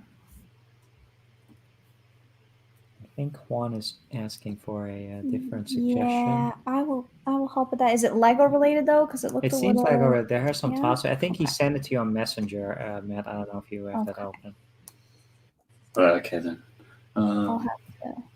I'll note it down, Juan, as soon as I'm done doing my sticker here. The Lego pets here anyway. Oh, that's do you guys ever? Oh, sorry. Can you draw the head of Skeletor? Yeah, give it a try. I'll have to Google what Skeletor is. I feel like a bit of a numpty for not knowing. I mean, do you guys know what that is? Or I don't know. I'm going to make a horrible assumption that Skeletor is related to this Galador theme. Like maybe it's his profile picture. Okay. So I think it's like an old theme from early 2000s. Oh. Okay. Anyway, yeah. Now that you've said that, and yeah, you've got the head there in the thumbnail for his. Oh no, I'm actually horribly wrong. It's boy. actually a Ninjago serpentine, so it's actually a Ninjago. It's a Ninjago. Oh, that makes sense. Hey, that's a good suggestion. That's awesome. Yeah, Or definitely. Say black anaconda or constrictor tribe serpentine. So it's a Ninjago reference. I guess they called it kind of to reference Galador. I'll definitely put it on the list. I'm just trying to smooth out the sticker that I've just completely made messy.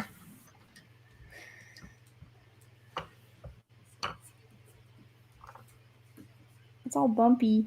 I don't know how to fix the bumpies in my stickers. I don't know. I hate that. When I get an air bubble in there in the sticker.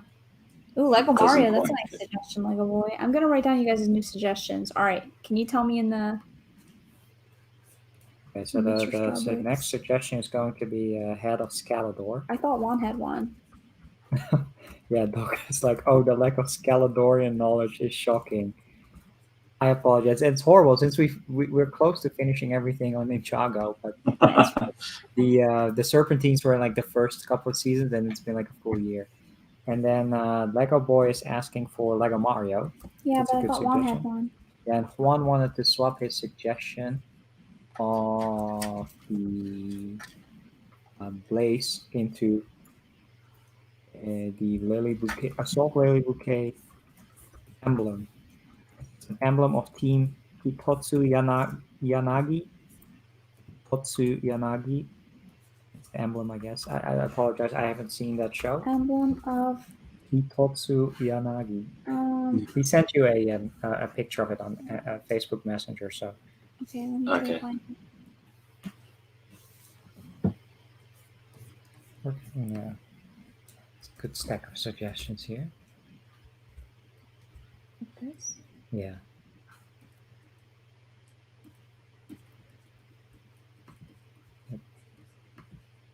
And that's it so far.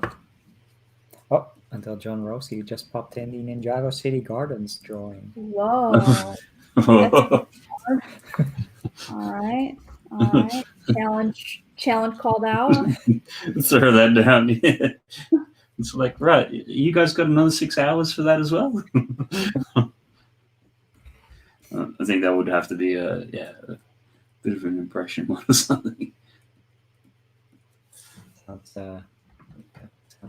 challenging to do that one. Wow. We have a good stack here now. Oh, I think I might have misspelled Scalador. Sorry. But yeah, I wonder if they called him Scalador to reference this Galador theme, which actually was the theme that completely bombed. They wanted to do like a live action show based on it, and it almost was part of bankrupting Lego in the early 2000s. Yeah, it's interesting. There's a book, is it Brick by Brick? I think it was done in 2016. And they go through a lot of all the things, and it was just, most companies might launch 1 or 2 new products a year or two, and they were doing like lines and things like that. And Lego was doing like 1 or 2 a month. So it's kind of like, no wonder why. And because it's been the sort of thing up until, recently before that, they had obviously the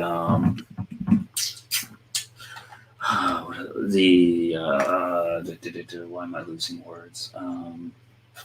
The patent on the brick had just expired, sort of thing.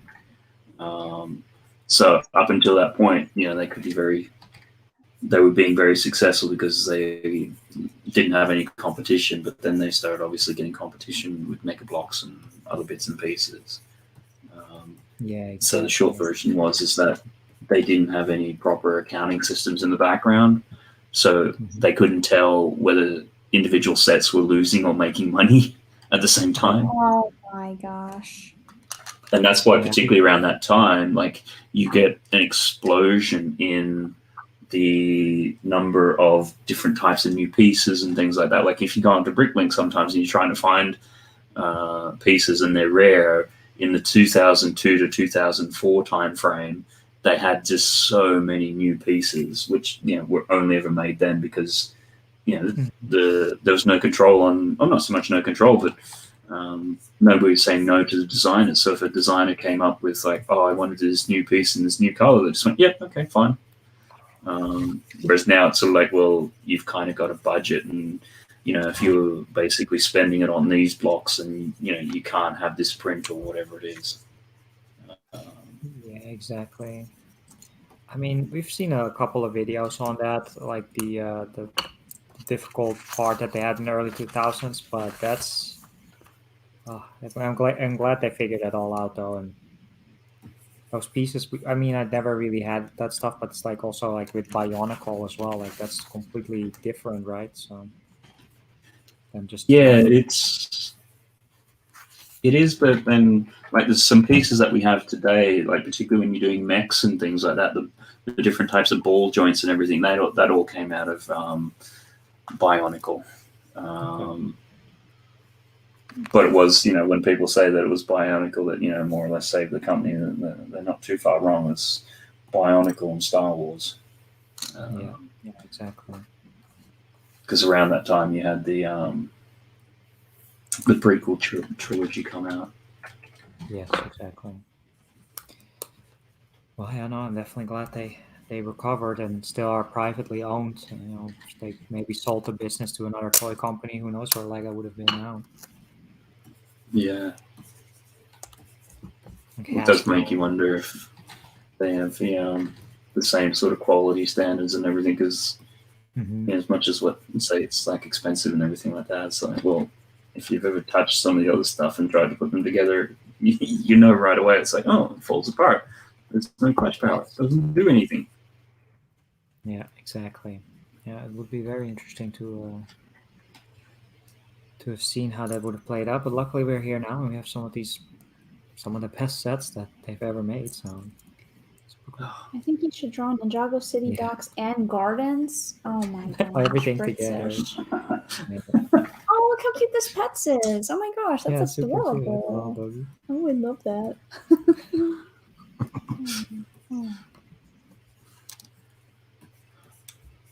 They all are mean. They're trying to. Yeah, I made that a mistake. Well, not a mistake, but when I did the an early theme, which was castles. That was a long one, because like anytime you draw a castle, of course, it's got lots of detail. So each one took quite a while. I mean, the end ones, they came out looking okay, but you're like, right, okay. Always be wary of buildings with lots of details. Yeah, this seems a little bit easier to do.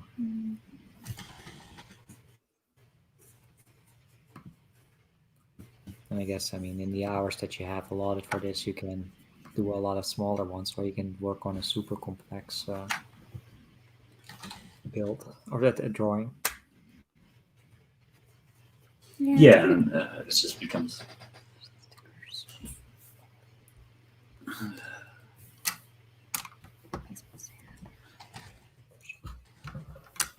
That's why some of the streams we're drifting out to 5 or 6 hours, because like, you still want to, at the end of it, feel like you've done some good drawings with some good stuff there. So do that there. I think we'll call that one.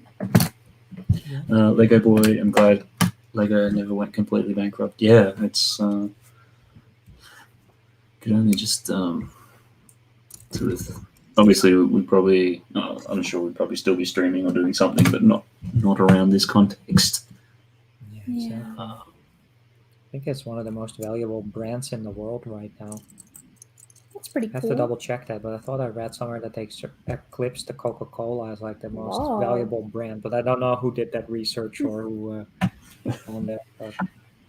No, it does sound about right. I mean, you always got those couple of ones there. It's like, Coke and Apple and Nike and Lego and things like that. So, what was it? Was Head of Scaldor. Hey, Zarar. Hey, Brickcloth. Thanks for stopping by. I think Scaldor only has one L in it, though, so sorry about that, Matt. Hello, Brickcloth. Zarar says, apologies for missing your stream, Sarah. Oh, that's okay, Zarar. No worries at all. You're in a different time zone as well. You're always welcome whenever it's convenient for you. When it's not, no worries.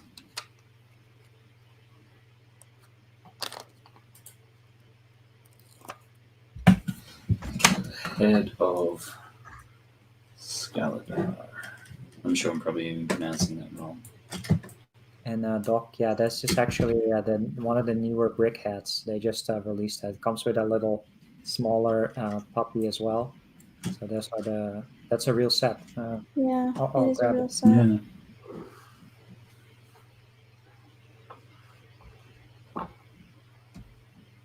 I do like the fact that you give me enough credit that it could be out of my head.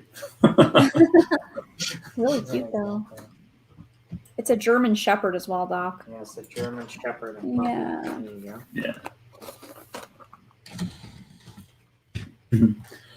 Yeah. Excuse me. 40440.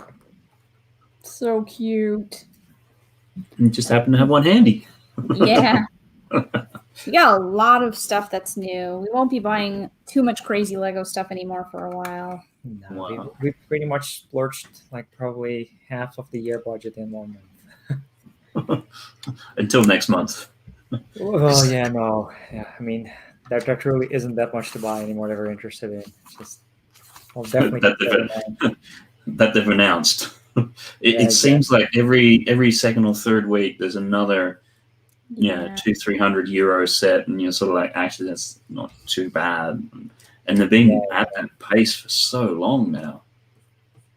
Yeah, the blacksmith, and then in March I think there was something else coming out in March. Well, at least that's only like one thing, but maybe next Christmas I'm just gonna be like, here's a $500 Lego January wave gift card. Gift card. No, just enough to buy, right? I mean, what sort of sets or things would you like to see them do this year? Cool. I'd like them to calm it down. Yeah. Just kidding. I don't know. Actually, that's a good question, though. Because I'm just pretty excited about the stuff that's already in plans that I haven't really thought too far ahead to other stuff. I guess more really cool Nintendo stuff at some point would be nice. Yeah. You know, but not like more Mario stuff, but something actually different. Yeah, like sculptures or something. I would like a Nintendo Mosaic for sure. Yeah. I think Nintendo Mosaics would be really nice, really neat. It would be nice if they really do like sort of a final Harry Potter revival wave, and they actually announce it like after that we're taking a little bit of a break. Probably not, because it makes them a lot of money. But, that'd be the sort of thing. It's like, yeah, we're not going to do any, so you can save up and buy our next wave. Actually, no, we'll just keep pumping them out. Yeah, exactly. And I mean, they probably won't do it, but I'm still hoping out that at some point now, with the influx in new fans, they are reprinting older sets, starting with the Cafe Modulars. Corner modular. Yeah. Like, I think that would be so easy for them to do. It's just in the summertime, they just drop a reprinted modular for the next 3 or 4 years. Yeah. Yeah. That would be that, or I mean, the other one, which I think would be a re-release of the Ninjago Go City or Docks, because those prices in the last month have gone absolutely ridiculous. Exactly. Yeah. And I mean, Lego owns Bricklink now, so they should also have access to all this data. They should see what sets really spike in price, and they can earn that money themselves by just reprinting them. Yeah, it was interesting because I had chat to Kevin Hinkle over the years, or over the last little bit, and he for a while was actually working within the marketing department and things like that. Mm-hmm. And I think it was actually in the long form interview I did, which is on my site, and his approach, well, he's basically saying their approach is never, what can we bring back? They're never interested in that. They're only interested in the new. Yeah. Mm, so makes sense. I mean, it was just really, really interesting to sort of see that, because up until that point, the only thing I think that ever really brought back was the Taj Mahal. Yeah. And that was because, that was the largest set, and it was going for like 3,000 on the aftermarket. Yeah, exactly. But it shows, right? I feel like they're looking back now. They did Pirates of Barracuda Bay with that throwback. But that's not a reprint. That's a completely new set. Yeah, but just like it's like the boat yeah. was like an overhaul of an old set, and they've done those promos that are like, and now they did this Yeah. ideas thing. So now they're clearly have a little bit of a shift where they're willing to acknowledge older sets and make them new. Mm-hmm. I don't know if they're doing that with the modulars though. It's also just a personal wish because we don't have the first first 6. So well, it's I've gone through and starting to bricklink 1 or 2 of them. Oh, cool! Yeah, I kind of get that too. Because I was sort of looking at the secondary market and things like that too, and it's just like these prices are absolutely crazy. But then you start to discover the like 1 or 2 pieces which are like ridiculous prices. Like this little plate thing is like £20, and there's like 4 of them in the set. Yeah. And you go in Bricklink and you have a look. Okay, what other sets has it been in? Okay, it's been in this set, and you get 3 of them. And it's actually cheaper to get that set. That's smart. That is smart. And then you get a whole set with it. Yeah, that is actually pretty smart. I'm going to keep that in mind in case we're ever looking for something. I think if I pieced together modulars, I think my goal would be to get most of their original pieces. But if there was something expensive or weird, I would just sub in something else. Yeah, if it's possible to replace it with a brick, different color, or not like. I mean, yeah. Because on the Cafe Corner one, the window style that they have is slightly like it's been updated now.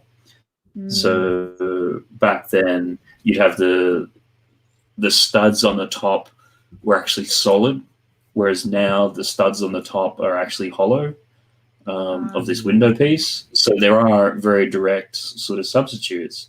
But so like, okay, if you get the proper one, because there's I think there's 5 of those windows, and they're each about €10 each.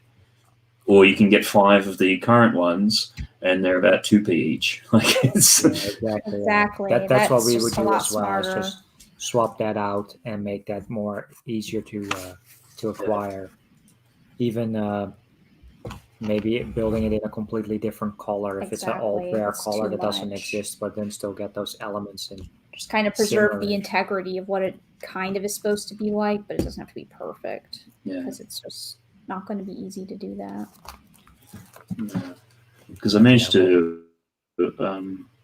pick up a monorail set, and they had the one of the stations, or like they do like little tiny stations for minifigs and things like that, and it had for the bus station, the bus stop, this curve piece, which has only ever appeared in that set. And it's like this big, massive curve piece and everything. And if you can find them, when they sell on Bricklink, they go for £70 each. And there's 2 of them. Oh, that's sick. Wow. And I think there's like 3 of them had been sold in the last year. So, and that's worldwide. So they're pretty rare pieces. And I just happened to have an eBay alert set up, and somebody was, because I managed to get 1, but I was missing 1, and there's 2 in the set, and somebody was selling it on eBay. Like they obviously knew monorail was worth something, so they'd broken up a monorail set, and they were selling everything for £5. So it's like, I'll take that piece off you for £5 because normally it's about 70. That's lucky. Good one. So, Lego really should look at that and then realize we need to bring this particular element back, like the goat as well. The goats go for like £30, £40 or something. Like they could have put one in the blacksmith set or even 2 and bring it back and make it more affordable. But I don't know. Like I was thinking there sometimes. Yeah, it does just sort of make you wonder with some of those, like how they view the sort of, I guess, collector market. Because unlike other sort of collectibles and things like that, like you can, for the most part, rebrick it, or it's not like you have a comic book or something like that. You either have it or you don't. Whereas at least with Lego, you can always pull it together from other sources and things, because by the nature of it. Okay, yes, if you're going for a direct sealed set, then no, then that's a slightly different issue. It would be interesting to sort of know, do they ever think of that, or do they just not, they view it as a toy, and it's a toy, and that's. Yeah, I really don't know. It would be interesting to know. Did I miss any suggestions? No suggestions. Okay. I think Bricksloth is at work right now and All right. doesn't like working with the lottery ticket machine. So she's struggling with it. I prefer people not to gamble.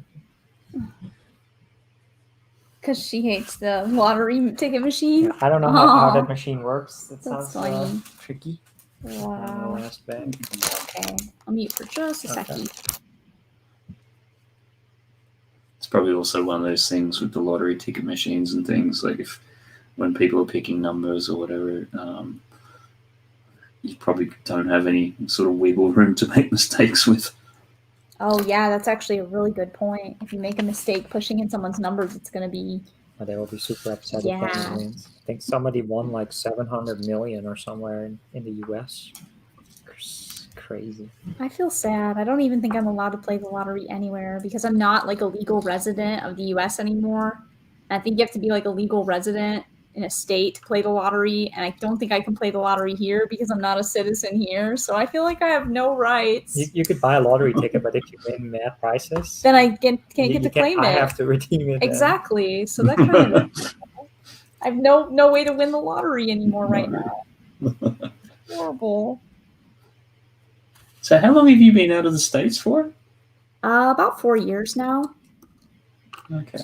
And do you, because we always see it from the other side in terms of, like, it seems if you're an American citizen, it doesn't matter where you are, for you, like your tax returns or whatever, you always have to, do you have to go back to the States and declare stuff, or how does that work? Or am I just misunderstanding?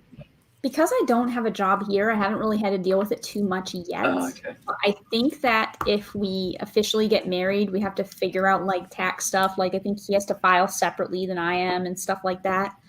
And then I would have to file my own taxes in both countries, I believe. If I have a job, I have to file it in the US and also in the Netherlands. But then there are rules about how if you're paying taxes in one country, you don't have to pay it in the other. So I'm not sure who I have to pay taxes to, but you have to pay to someone. Yeah. Oh, yeah. You're always going to have to pay to someone. But my understanding, and not that I understand much about it, would always seem to be it didn't, if you're an American, it didn't matter where you were in the world, you always had to basically declare back to the US your income or something.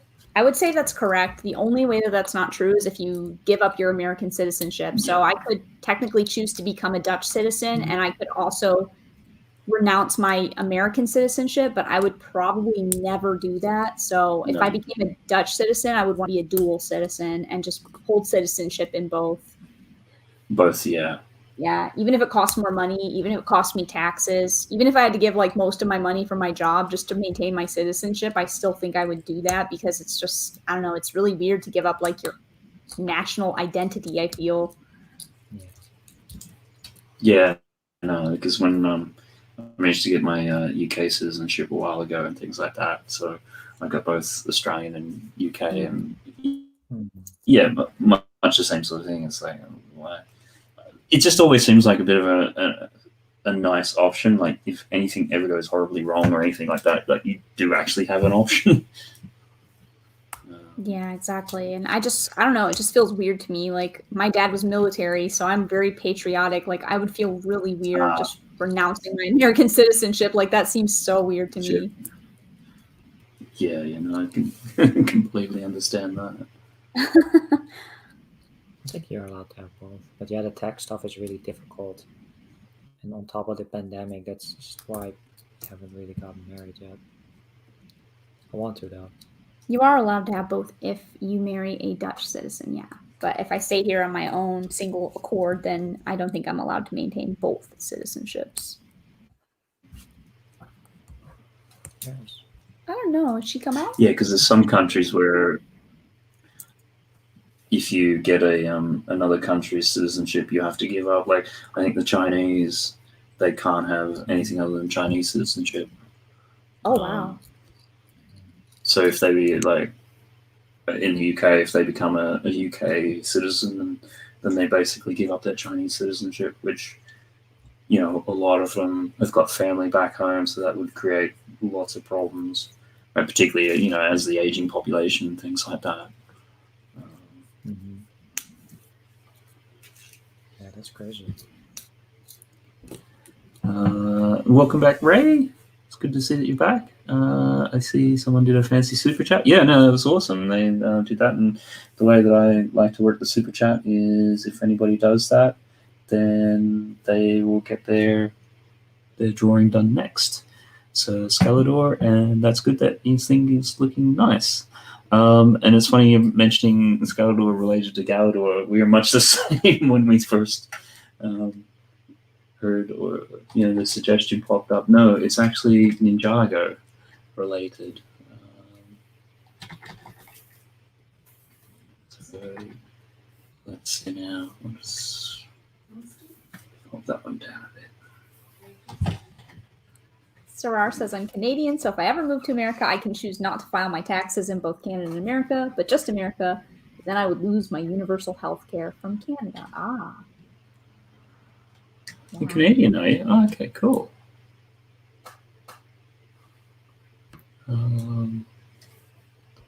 Yeah, certainly lived in Canada for a number of years. And yeah, the relative health system and everything there compared to the States. Obviously, the States is pay as you go, whereas the Canadian is not that way.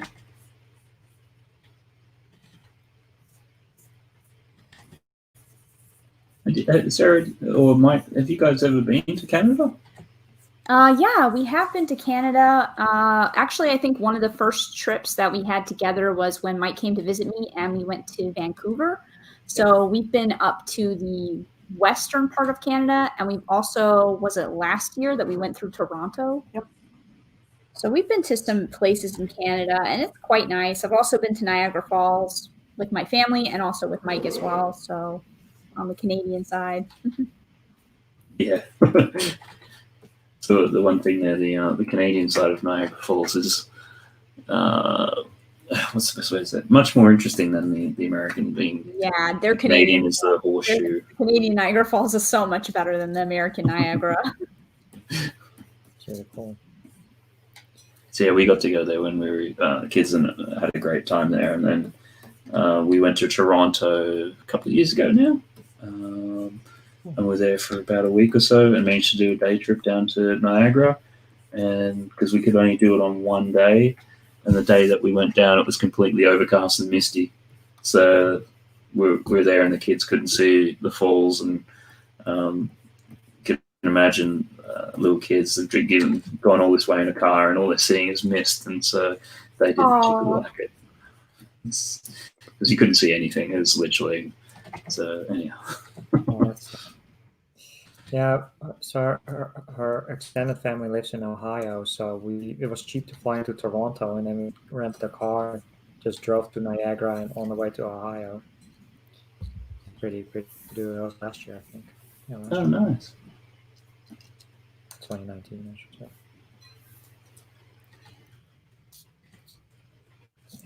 Zarar says, I went to Niagara on New Year's Eve. Oh, that sounds pretty cool. It would have been very cold, but yeah.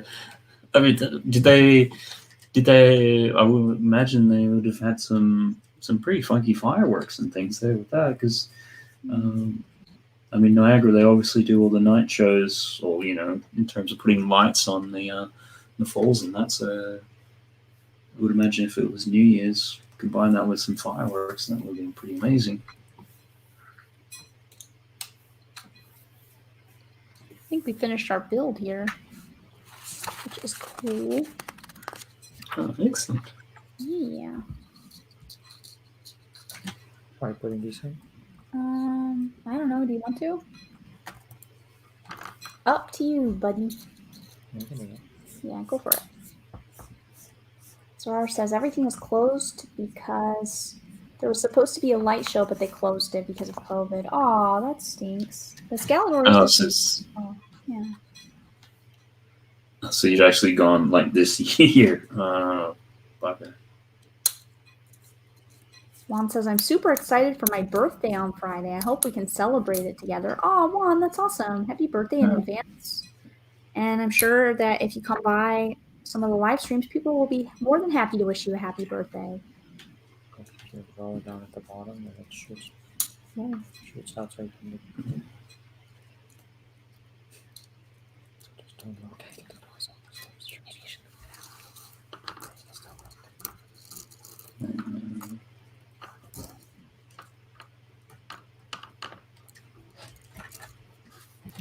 We managed to get a little bit lucky with the where the kids' birthdays were this year. We just managed to be non-lockdown period, and they managed to have their birthday parties and things, because certainly during lockdown nobody was doing anything. I mean, they did have like Zoom birthday calls and things like that, like with their other friends. Nice. At least it's something, I suppose. Yeah, it's just not the same sort of thing. So it's been lucky because it's like out of most of their peer group and things like that, they're the only ones who've managed to sort of have like a birthday sort of get together or anything for the last year or so.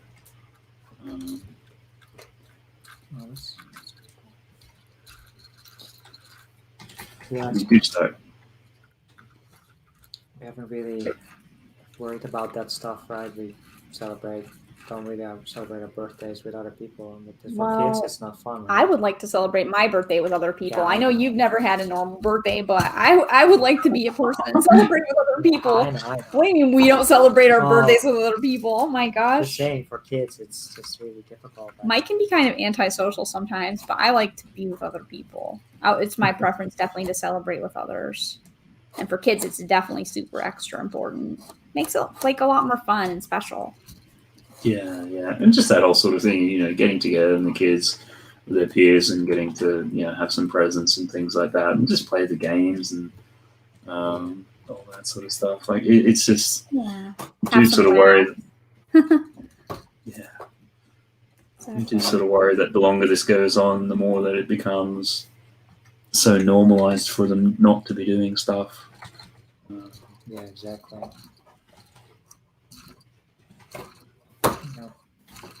Kids almost sound like go to school, right? They go to school for the first time and this is their first year. Must be weird.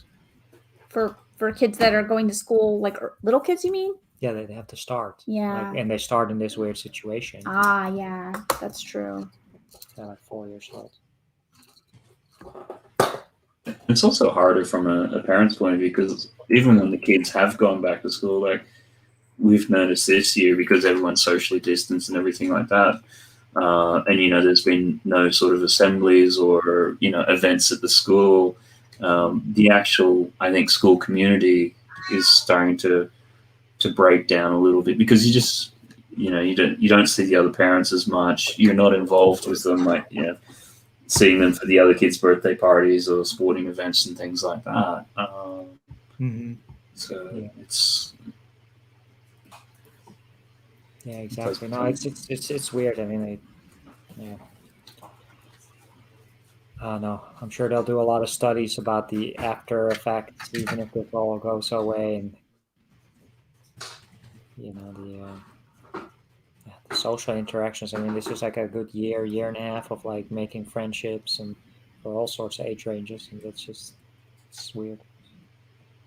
Yeah, and I think like what you or Sarah commented before, like for anyone who's starting at school and then has never really had a chance to go in and that sort of social development and everything. I mean, over and above whatever education the kids are missing out on, like, I mean, even ours, which, we try to keep them up to date and things like that, we know that compared to pre-lockdown, there's no way they're doing anywhere near the sort of level of stuff they were doing before. Yeah, exactly. And even if things start going back to normal, it doesn't have to be education, but maybe some things will just never go back, right? Like working from home. I was already working from home quite a lot, like 3 days, but now, yeah, I'm not really looking forward on going to the office at all because I have everything set up here now. Yeah. Yeah, some companies have already, like big tech companies, they've already said, we don't care anymore. You can work from home. And know that it's not for all areas of fields, especially in the tech industry. I just don't see that happening, that they are making you go back to work 5 times a week. Yeah, I think, again, that will have to be borne out in long-term studies, because I think while it's good to be working remotely for some things, I think you don't then develop a company culture in the same way. Like, it becomes very removed and things like that, and it's harder to do it. So there, what's the long-term impact on companies achieving their targets and things like that, and how do you get values and things into a culture when half the people are at home for most of the time, if they ever come in. That's a good point. Yeah, that's a good point.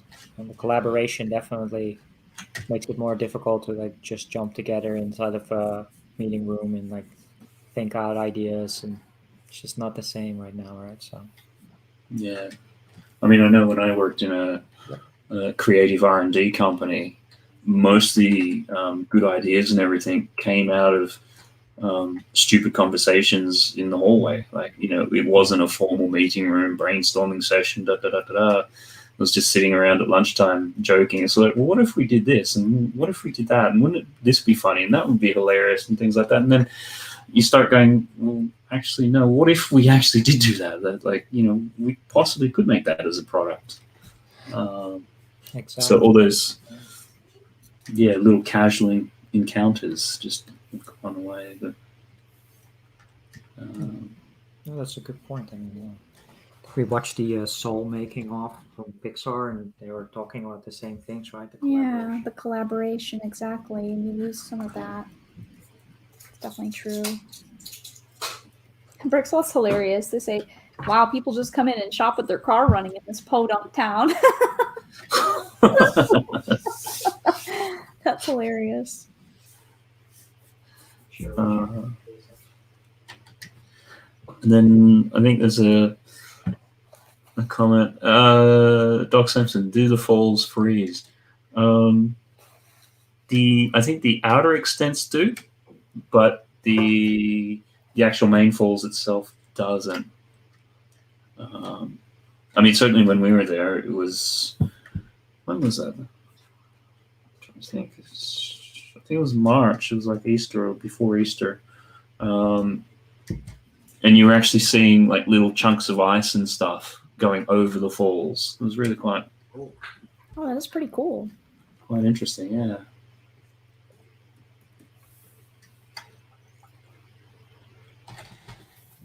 Let's see. Is that more of a bargain?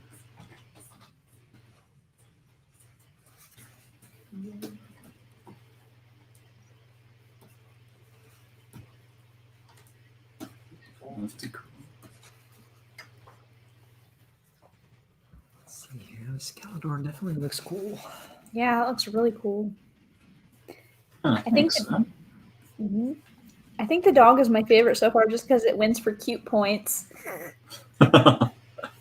So excellent. Oh my gosh. Does that mean that later on tonight or tomorrow you're going to pull it out and build it? Yeah, we probably will now. I feel inspired. It almost looks like you could put the Scalador on top of the Iron Man helmet, kind of like an extended headpiece. Yeah. It's kind of because that's the shape. Yeah, obviously as a head you then have is my cursor showing up there? Not really, but yeah, that sort of curved bit back on the neck sort of would sit down on the back, I'm guessing. I think I just wanted to tweak the eye slightly, and then I think we might call that one done. And thanks again for the super chat for that. I really appreciate that. Scalador for Scalador. Yeah.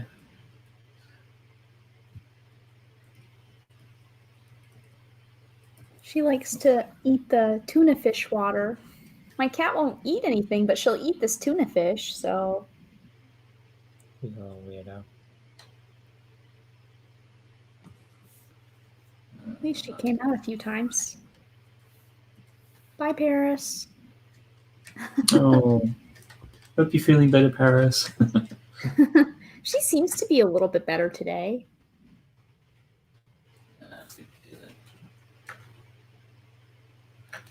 Okay, well, yeah, call that one there done. So yeah, what is it again? So got another hour to get through the rest of what we've got here so far.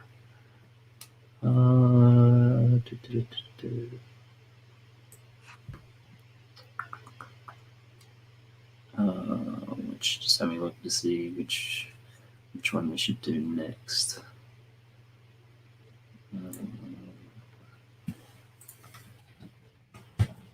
We've done so far. So we've done. Start off with the Lego house. Did Steve for Minecraft, the roller coaster, Iron Man, Brickhead's pet, and Scalador.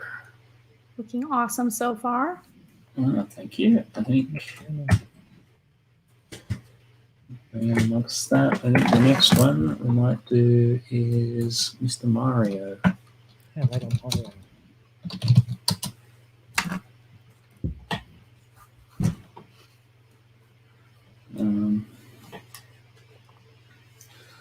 I was watching part of Kevin Hinkle's stream yesterday, and he was, of course, getting Bernie Sanders, because he obviously had that meme sort of thing. Oh, yeah.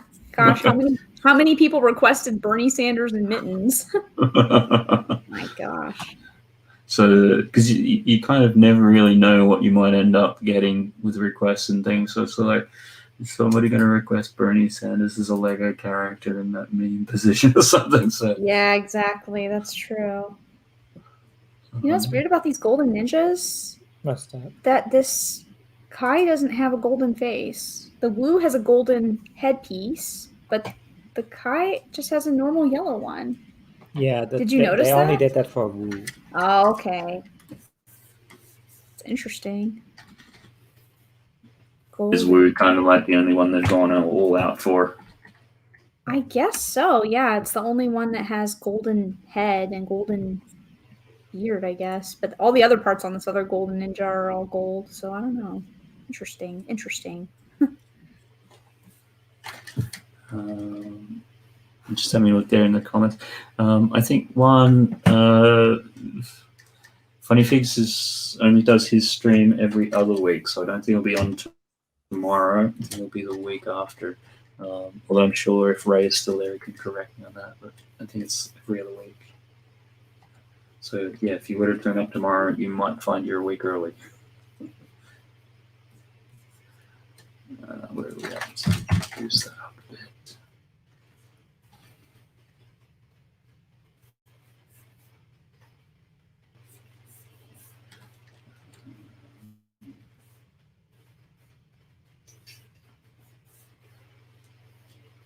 Would you heat up the Oh, sorry. You can ask if you want to heat up pizza. You want me to heat up the pizza? Maybe. I'm kind of hungry. Yeah. Do you want us to stay on the whole time with you, Matt? Or is it okay if we take a break and eat food? Or if we... If you guys want to...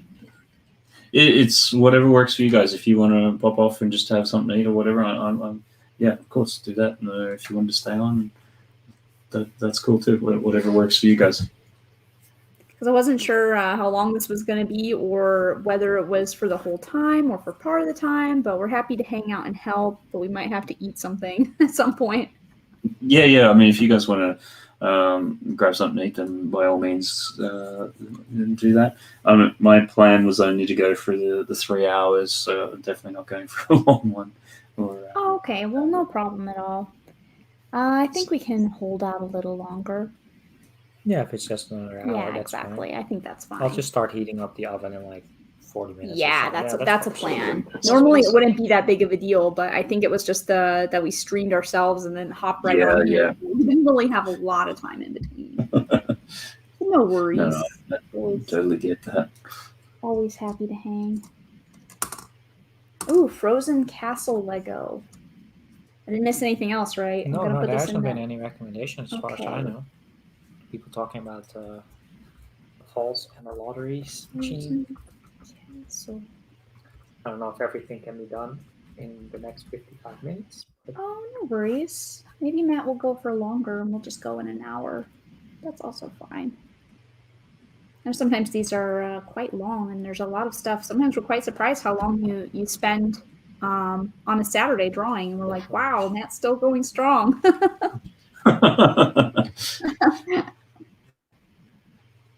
Yeah, I mean, particularly when I do the more traditional stuff, I want to feel like, by the time I've got to the end of the sessions and done some good drawings and things like that, and then sometimes if we're coming up to 3 hours, it's like, yeah, there's still not quite enough here that I'm happy with you. Let me keep going for a little bit more. Oh, cool suggestions. But no, certainly, yeah, and then also too, depending on the suggestions that are coming in and that. But the last, I think 3 or 4, I've really tried to limit just to the 3 hours. Because particularly, yeah, when they're... Zara asks if you can do the UCS Slave 1. So what's the... I don't know, can you do UCS Slave 1? Certainly, we can put that onto the list and give a... Yeah, I added it to the list. That sounds super cool. Hopefully our audio is okay. Yeah, no, the audio is fine. Okay, good. I put this in the middle so you could hear both of us a little bit better. Normally it's closer to me. Juan says, you guys make me hungry tonight. Good thing I have a large bowl of potato chips. Yeah. That's funny. It's kind of funny. I just always associate... must have been months. It would have been months ago now, but when I think you and Si were on a stream and started talking about ice cream or something. Oh, yeah. I was obsessed with ice cream for a while, and I think I made a joke, like an offhand comment about how Cy O'Connor should eat ice cream or something, or how I'd love to see Cy eat ice cream, and then he did it on a stream, and it was super funny. Oh, man. He's so great.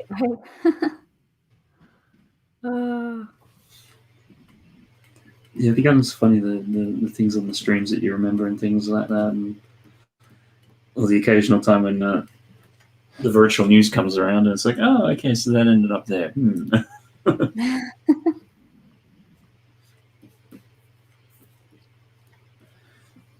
But this drawing Mario like this is really weird because I know how to draw Mario quite well. And now having to put it into weird Lego proportions. Yeah, exactly. It seems like a weird thing to go for, but it looks cool so far, though. That was a good suggestion, a nice challenge. Yeah, that's where I came up with that one, right? Yeah. So nice suggestion if you're still out there watching Lego Boy. It's a good one.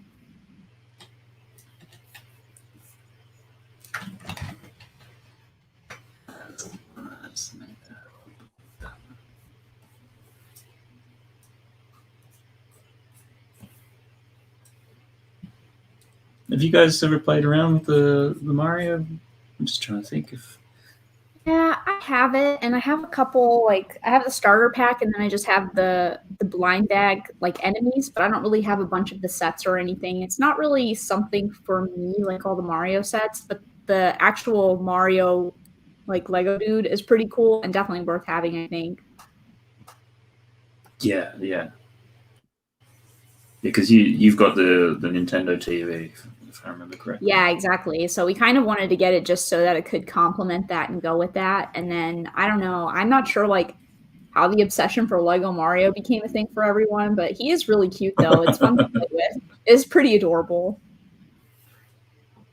Yeah, years ago when they cast the voice actor for it, They really captured something there with that. Martinet. If that's who it is, yeah. Yeah. And So I Zerara think the is also first- saying, like, it's a me, a virtual Lego Mario drawing. Yeah. That's nice. It's a me, a virtual Mario. So I think the first time they did that was for the Mario 64, like having a voice actor. I think you're right about that, and I love that game so much. Oh my gosh. Yeah, that's because up until then he didn't really. Okay, yeah, you had the Super Mario Brothers TV show, but that was kind of interesting. Might be the right way to put it. But I guess it wasn't like a. That's what people associated with the voice.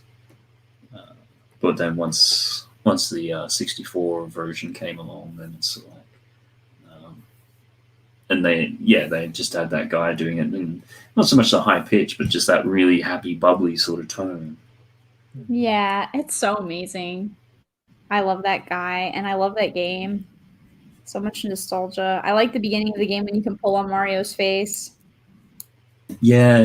Just the it's almost like a tech demo. You can like pull on his nose or like stretch his eyes out. It's funny. And it was just such a. Well, Sorry, I was gonna say I also like when he jumps in that game, and if you jump like more times in a row, then his like excitement gets more and more like he has like different sound effects. It's just so cute. Yeah, that triple jump was like whoa, whoa, whoa. Exactly. It's so adorable. And the fact that people remember it how many years later, I don't know. So I think that was released as I want to say 96 or 97. I think it was 90. Yeah. It's going back a few years now. Early though? Maybe it was though. Yeah, maybe you're right. Yeah. Gosh, that's crazy. 96. My gosh. PlayStation, I think, was released in 95, and it wasn't long after that. Wow. It's been a long time. What's your sort of favorite style game? Like a sort of platformer or a role RPG? Or... Gosh, it'd probably have to be RPGs, but simulation type games also draw like a close second for me because I like games like Sims or like farming sims. I just like simulation style games, yeah. But I play a lot of role-playing games too. I also really like platformers and adventure games, so it's hard to pick just one thing. Oh, and visual novels. We just like games all around, I guess. Games are fun. Yeah, definitely. It's like my first love. So I really like Lego, but really if I had to give like my number one passion, it would be games for my like lifelong kind of thing.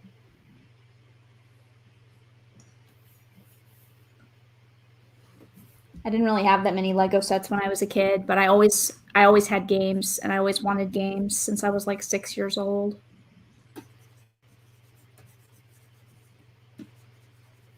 And then, so what I suppose it's the same sort of question. Some of the favorite ones from the time, or the ones that you have very fond memories of? I don't think that's the same question. I think there's definitely a couple standout favorites for me. So there's like a role-playing game that's called Lunar that not a lot of people know of, and it has a lot of music in the game. And I used to sing those songs from that game like to myself when I would like clean the house and stuff like that. I would just sing those songs. I really like that game a lot, and not a lot of people I feel like really know about that game or talk about that series. But I mean, there's a couple others that are pretty popular and obvious, like Pokemon or Zelda, like Ocarina of Time or Pokemon Blue, Red, Yellow type of stuff. And on the 64, definitely Banjo-Kazooie. I don't know if you played that one, but that one is super, super cute and fun, and it's just like weird. And I really like weird stuff. That's my number one favorite thing is if a game is a little bit weird, like if it has weird, like bright, fun colors, but it's also just like weird, then I really like that. I like quirky for sure. Yeah, just trying to think the other one which springs to mind when you say like weird and quirky like that would be Earthworm Jim, but I think that might be the generation before. No, I played that game as well, and that is definitely a good example of just kind of something that's just totally weird, and it's so different that it sticks in your memory, you know? Yeah, that's why. It's really weird, but it's a lot of fun. I haven't played that game in a long time, though, because I don't have a Sega, like a Genesis here. I wonder if they have that game on other stuff to play? I think so. Yeah, it was on Super NES. I'm just trying to think because I think it was more of a 16-bit era one. I don't think it made it to the next generation. So just trying to think. Oh, Zarar asks top 3 games. That's way too difficult to answer, Zarar. I can't even say my top 3 because I have so many like standout favorites, and every day I would probably give a different answer. But like I mentioned before, the Lunar series, Lunar 1 and 2, Lunar Silver Star Story, and the sequel to that game are definitely some of my favorites. And also Ocarina of Time. And even Mario 64 is pretty high on my list as one of my favorite games. So I don't know if I'd put it in a top 5 spot, but I definitely really like that one. Oh, it's way too hard to pick just 3. Just 3. And it also, I think it depends on like what kind of games you're in the mood for too, you know? That's why I hate rating things and ranking things. Like I don't even like ranking movies because I feel like depending on where you are in life and what mood you're in and where you're at, your perspective is always different, and you will enjoy something in a different way in 2 years than you will enjoy it today, you know? Yeah, absolutely. Because I think we managed to get years ago the Nintendo Classic and the what was the other one? The SNES Classic, and obviously you got lots of games on there. And then it's like, well, what do I want to play? And a lot of times it's like, well, what mood am I feeling like? You know, is it just a quick sort of thing to throw in something like a Mario Kart, or is it more, you know, you want to sit down and have a bit more commitment and do like a Mario platformer? Yeah, and I don't know, ranking things or saying top 3 overall is such a hard thing anyways. I feel like most of the time people are going to pick top 3 as stuff that they played early on that had like a big impact on them, and that's true for me as well, you know. I thought it was really cool when I used to tell people like Ocarina of Time was one of my favorite games, and then I found out like the whole world really loved that game, and I was like, oh, it wasn't like some super special like me only experience, like everybody really loves that game, and I was like, well, that's fine. I mean, you know, it's the games that you play first that are, if you play a style of game and it's your first game in that style, then I feel like it has a bigger impact on you too. So it's difficult. It's difficult to overcome those early experiences and memories. Yeah, definitely, because you certainly have a certain generation always arguing, you know, which is better, Super Mario 3 or Super Mario World. You just imprint on things too, I feel like, you know, you imprint on the stuff that you get first. Yeah, and that's usually what it comes down to when people pick their favorites. It's sort of like, well, which one did you actually play first because you're of what generation? Yeah, exactly like what you're saying in terms of how it's imprinting on you. Okay, well, I think that's Mario there. I think, just trying to, where's my cursor gone over here? I thought there was there's one which came in. I'm sure you probably picked it up. Let me just jump across to there. Hopefully I didn't miss putting anything on the list. I thought somebody had an Among Us one. I didn't see that, but let me double check. I didn't see Among Us, though. Did we miss something? How about a Lego Among Us? Oh, I'm doing a bad job. I missed that totally. Who said that? It was a Space Odyssey, but I'm just trying to think what would be the most just trying to think how. Might have to just sit on that one for a minute and just have a bit of a think. How would you draw an Among Us character as Lego? Oh yeah, I see it now.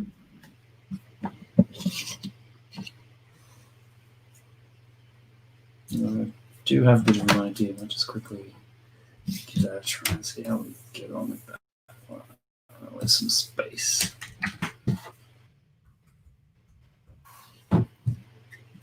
I'll just stick it on there anyways. Zara wants to know, what are your top 5 movies at the moment? Cool. Also hard. Top 5 movies at the moment. I mean, always be some of the classic sort of ones. Again, it'd be, I guess, probably a combination of personal ages. I've always really thought highly of The Shawshank Redemption. That's always probably somewhere up there.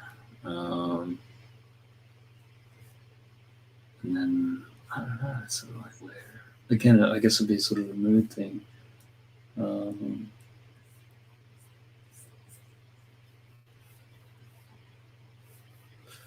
Tough question.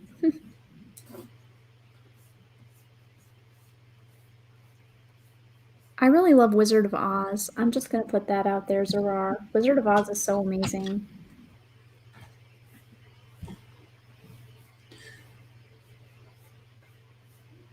Yep, definitely. And I think the way that they did the, obviously the black and white to color change. Exactly. That's the cool part of that movie. It feels so magical when that part happens. I'm just like, wow. Could you imagine being an audience member? It's the first time you've ever seen a color film, because that's, at the time, that's partially why they, had done it. That was like one of the very first ones to ever use color. I know, isn't that so you go along wild? to the cinema and it's just sort of like you've only ever seen black and white, and then you see that movie and it pops to color like that. That must have been just absolutely I can't wild. imagine what that would be like. Mm-hmm. Yeah. Probably really crazy. Right layer. Oops, yeah. Do this as Funny Fig says, my mom's name is Dorothy and she loved Wizard of Oz, but they only ever had a black and white TV at her house. So when she finally saw it on a color TV, it blew her mind. Oh, I love that story so much. That's awesome. That is really awesome. I mean, because that's Wizard of Oz. I want to say that's like about 1936 that film was made. Is it, or is it 39? 39. Yeah, I thought it was 39. Is it 39? Okay, so yeah, it is. Mm-hmm. But still, Okay. that's a good story, Funny Figs. Yeah, because when did color TV or that sort of thing happen in the States? Was it in the 50s? I think so, yeah. Really? I don't know, actually. I have no idea. I really don't know. So you could imagine, so you're going to have, you could see that film or not see the film, and then even if it took a decade to get to TV, I'm just trying to think when color TV really became a thing. I know Australia was always behind, so it was sort of like 60s, possibly pushing into the 70s. John Rosie wants to know if you've done the suggestion of Ninjago City, Ninjago Docks, and Gardens all joined together. And no, we haven't done that yet. No, we have. He must have missed it. Was he not here? Really? Oh. Oh, yeah, now I remember. You did do that. And it was super amazing. Yeah. And we already did that one. Wink, wink. Oh. We're feeling that will be like a little tiny one. Yeah, exactly. Like it's going to be an impressionist work, like the impression of them together. Doing something, yeah. Mm-hmm. Oh, I really like that story. I'm still thinking about it, Funny Figs. Yeah. Did I see Oh, Kevin, welcome along. Hope that you're going well. And yep, Saturday night, so it must be laundry night. Hope that you're doing well. It's in Kevin's stream yesterday. He did the fire topic, which was, I'd done the fire and ice topic a couple months back, so it's interesting to see what suggestions in those ones were the same and then what's different. Is the Beavis and Butthead fire came up in both controllers. Oh, wow. And then the ice one, we had Titanic hitting the iceberg. And then also... Oh, wow. Really? Whoa. Yeah. That's intense. I think we both generally leaned on the same reference. This same drawing. And then, of course, Vanilla Ice, which I can't remember. I know I did it, but I think Kevin may have kiboshed that one. I can't remember. Zara has a nice question. He says, what are you guys' hobbies other than Lego? Kids.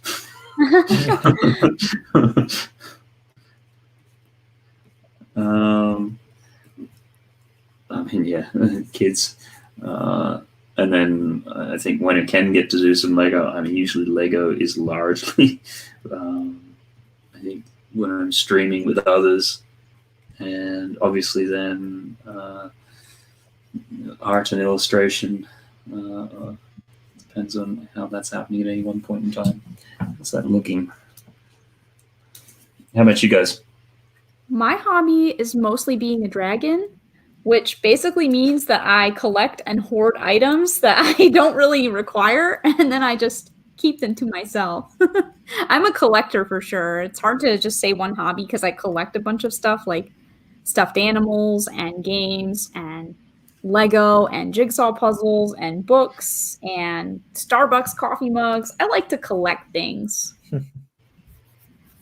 I also like photography and traveling and food. Within your collection of stuff, what would be either, I guess, the most valuable from a financial point of view, but also the most valuable from a sentimental point of view, or holds the most meaning, or something like that? Oh, wow. What a good question. Probably I'd say the thing that's most valuable in my collection is my games, because I have a lot of them. I mean, I think that I probably have like definitely over 500 games, if not even more. And many of them are very limited or special. Some of them were in very limited runs. Some of them aren't available anymore, just like a single game worth hundreds. So probably the games. There are some that are worthless as well, but there are a lot of games that I have in my collection that are pretty desired, I would say. So my games are the most valuable from a financial perspective. From a sentimental perspective, out of my collection, what would probably be the most like sentimental and not worth as much? No, the Sailor Moon stuff's worth a lot too. That's quite valuable as well. There are a lot of people who are really into collecting Sailor Moon stuff, and it's another thing that I collect as well is Sailor Moon, Magic the Gathering cards. Oh boy. Comic books. How does it all fit in this apartment? It doesn't. I collect a lot.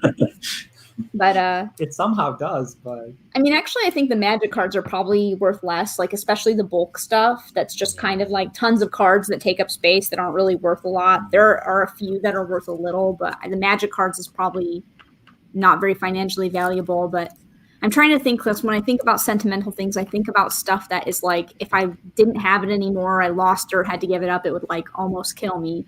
So I'm trying to think of like what I would feel the most sentimental about. I don't know. That's tough. I mean, some games, some books, you know. Yeah, exactly. I'm kind of some like Lego, but I'm just kind of sentimental about all kinds of random things, like even weird stuff. Like Mike was trying to throw away an old coffee machine the other day, and I was like, "No, don't throw it away. You can't. I need it. I don't ever want to use it again, but I have to have it."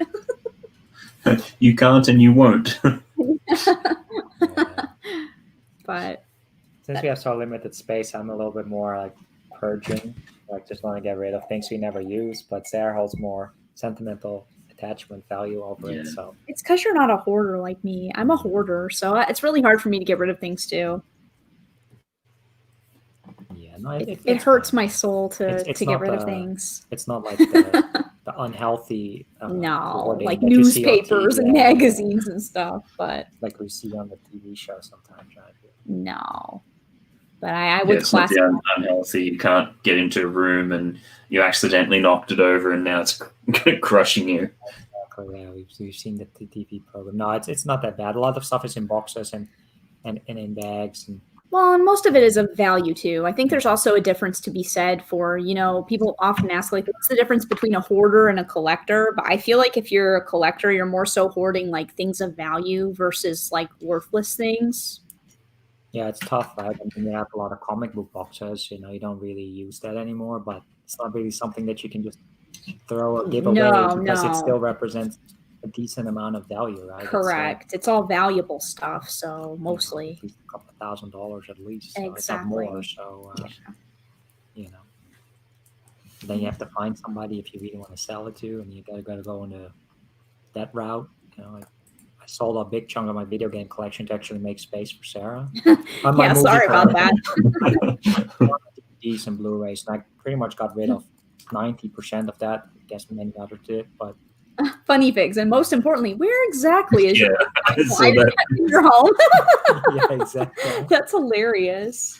Don't worry, Ray. I saw that there. We'll make sure we get an answer. And Mr. Hinkle says hoarding tendencies and Lego collecting are very dangerous together. Yeah. I mean, I feel bad for any type of burglar that wants to come here. We live at like the 4th floor. There's no elevator. There's cameras. You would have to pass through so many hurdles and then have to carry all of that downstairs, like heavy comic book boxes, pounds of Lego. Yeah, the Lego is heavy, surprisingly. I've gone and picked up bulk lots before. Yeah. And it's heavy. It's heavy. Yeah. Like it's real heavy. I was like, oh yeah, I'll just go pick up a couple crates of Lego from somebody and take it on the bus. No, that's a struggle. Exactly. Yeah, it's not really come in here and you take a couple of stuff and you make a profit out of it. It's like hard work. Yeah, it really is. I mean, bulk Lego's no joke. Like some of that stuff I brought home. I'm glad I haven't been looking anymore because that would break me right now. It's real heavy.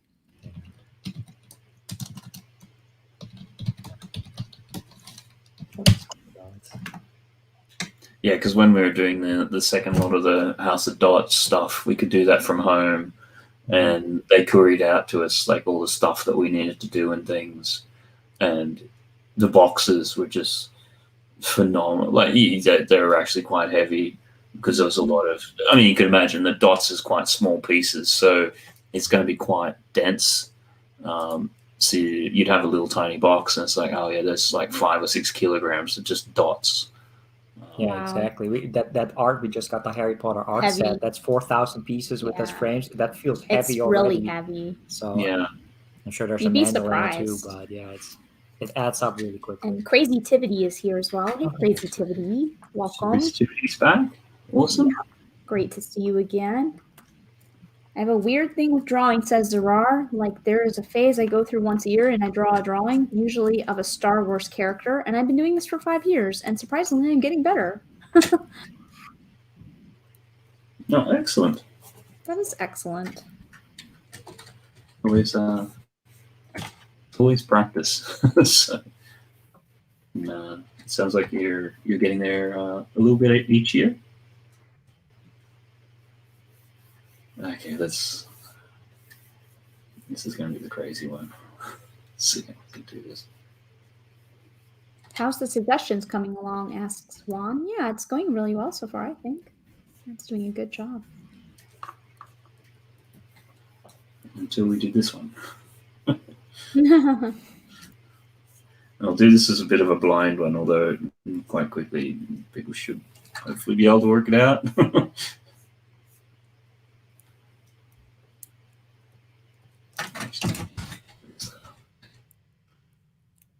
I'm still just thinking, like, what is the most sentimental thing to me? Yeah. I mean, like, collector things that are also sentimental, because obviously I have, like, photographs and stuff like that, but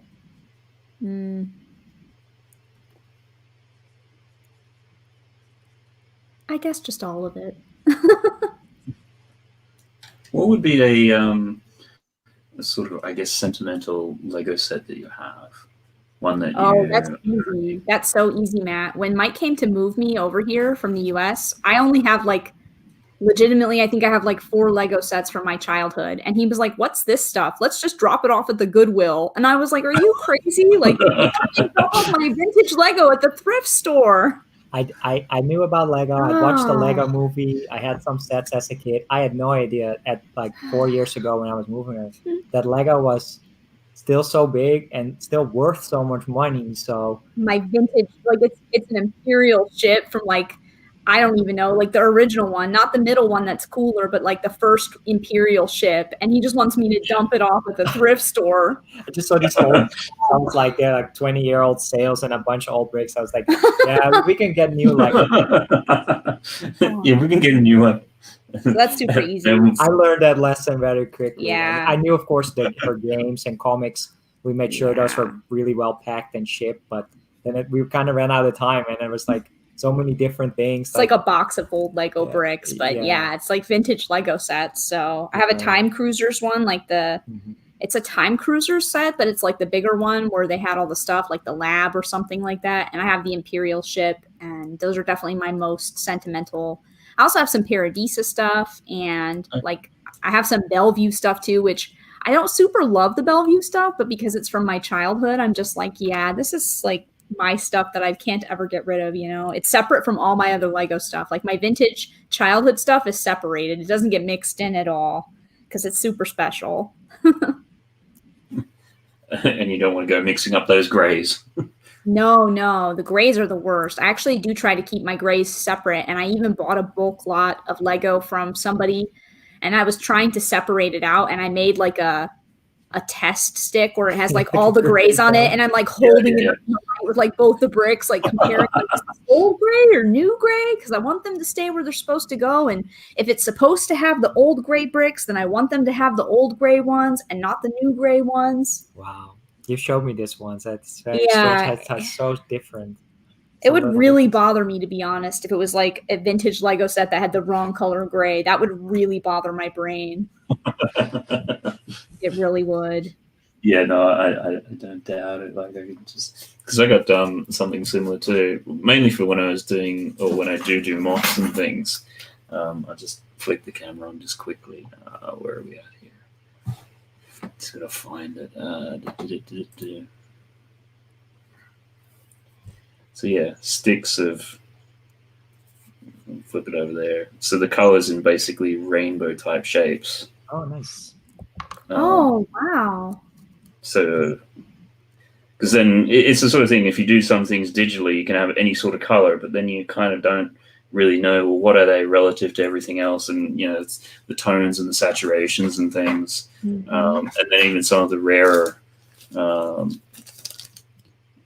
golds and metallics, and then just weird things like this is medium violet, and there's 7 bricks there, but they've all been exposed to the sun at different rates. Weird. So the same one, which I don't know if that's going to. They all look different. I do see it, like a little bit. I do see it. That's I forgot. We were watching somebody a long time ago, and they were like trying to collect 2x4s of every single color. That's cool though. That's really cool. Yeah, no, I've done that for most of them, and then it probably doesn't show up too well there. So these are like all the chromes and the silvers and things, and then I usually put roughly what they cost in roundabout terms. So if you are building a mock and it's like, well, I could do this one, and oh yes, I like to use the Maersk blue or something like that, which is, you know, going to be like £2 per brick as opposed to the one shade back. But yeah, no, I can relate to that whole sort of thing in terms of, you know, having your little color stick there, and because particularly when you get some stuff from Bricklink, the reddish brown and the dark brown, or the old brown, very easily mixed up. And it's so like usually for the browns you're paying a premium, but then you'll get the reddish brown. Yeah. I think the worst part is some of the sets I was sorting out were from like the period when they actually were switching it over, and I was really confused, like trying to piece pick it out because it was just a bulk pile of Lego, but I had instructions and I'm trying to like separate it out, and I'm like, so what colors? Like, I have no idea what colors these are supposed to be, and sometimes, you know how on the bottom, sometimes the studs on the bottom are hollow and sometimes they're solid, like on the bottom of the brick, and I'm like, I don't know which is which, and apparently in some sets those are even mixed, like. It really bothered me. I did a lot of research on it because it was really bothering me, like which ones were supposed to go where. I'm really weird about like what's supposed to be. He chased funny pigs away. I think he's joking though. Once we start distinguishing old gray versus new gray, I'm out. Great stream. Thanks for helping. My next stream, Sarah. Awesome. And hi, Nathan, Mr. Blueberry Toys. Thanks for saying hello and thanks for being here. But yeah, I mean, you really have to have an eye on detail to see that hollow studs. And if it's real like Lego that though. And which color. And I'm very detail oriented, so a lot of stuff bothers me. That's weird and probably doesn't bother anyone. Once you've been on Bricklink and you're starting to pay for the different ones, it's sort of like, yeah, if you're paying for the hollow ones and you get the solid ones and they're actually wildly different prices, all of a sudden you're like, no, actually, yeah, well, this does make a huge difference, and I do want to know exactly. I want what I paid for. Like if you paid for the other ones, then yeah, definitely. Yeah, it's like I paid 20p a brick for this, and you've given me the 2p brick. No. Yeah, exactly. That's tricky. Yeah, no, I've just been ordering a few sets and small promos here, so that's easy. But yeah, you haven't gone for like piece replacement and stuff on Bricklink where you're like very specific, want this, or like sometimes how they update the pieces. You don't want that, so. And Sarah was looking for a very specific Dumbledore hat that was just chewed on that she has, but I mean, that's not that difficult though. But yeah. I have no idea what state that is going to be in. No.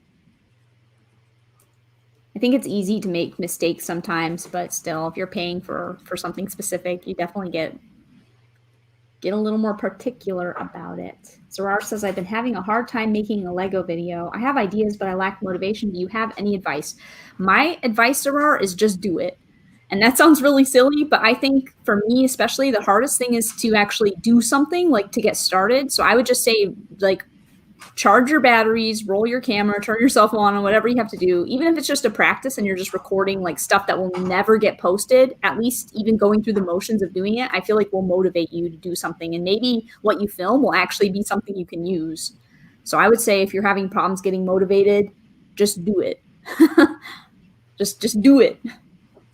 Yeah, just do it and don't get hung up on everything that goes into it. Like, oh, you know, I can't do it because I don't have the right camera or the right this or the right that or whatever else. And because I've found the videos which have done well for me have been the ones that have put the least amount of time into. I know, same. Matt, it's the same. I had it super recently where I've worked for like all day long, like over 6 hours on like my review, and it had like barely any views. And then we spent 3 minutes making a news video or like a vlog about buying something, and that gets like 4,000 views. And I'm like, why? Why? Yeah. That's Why? Why does a video that takes me so little to make get so many more views? But I totally agree with that. Just film something, you know, just go for it. Film something. You're not going to be perfect the first time. And it's just going to be a bit of an evolutionary process. So. Yep. Getting started is the hardest part. I have a lot of friends also who want to make YouTube content in other realms, and they just don't start. And then months go by and time ticks by, and it's the same for me as well, you know. And then once you start, then you need to start waiting patiently until a following comes. Like, yeah. Look how long it took for you. I mean, but definitely, I would say just make something. Just do it.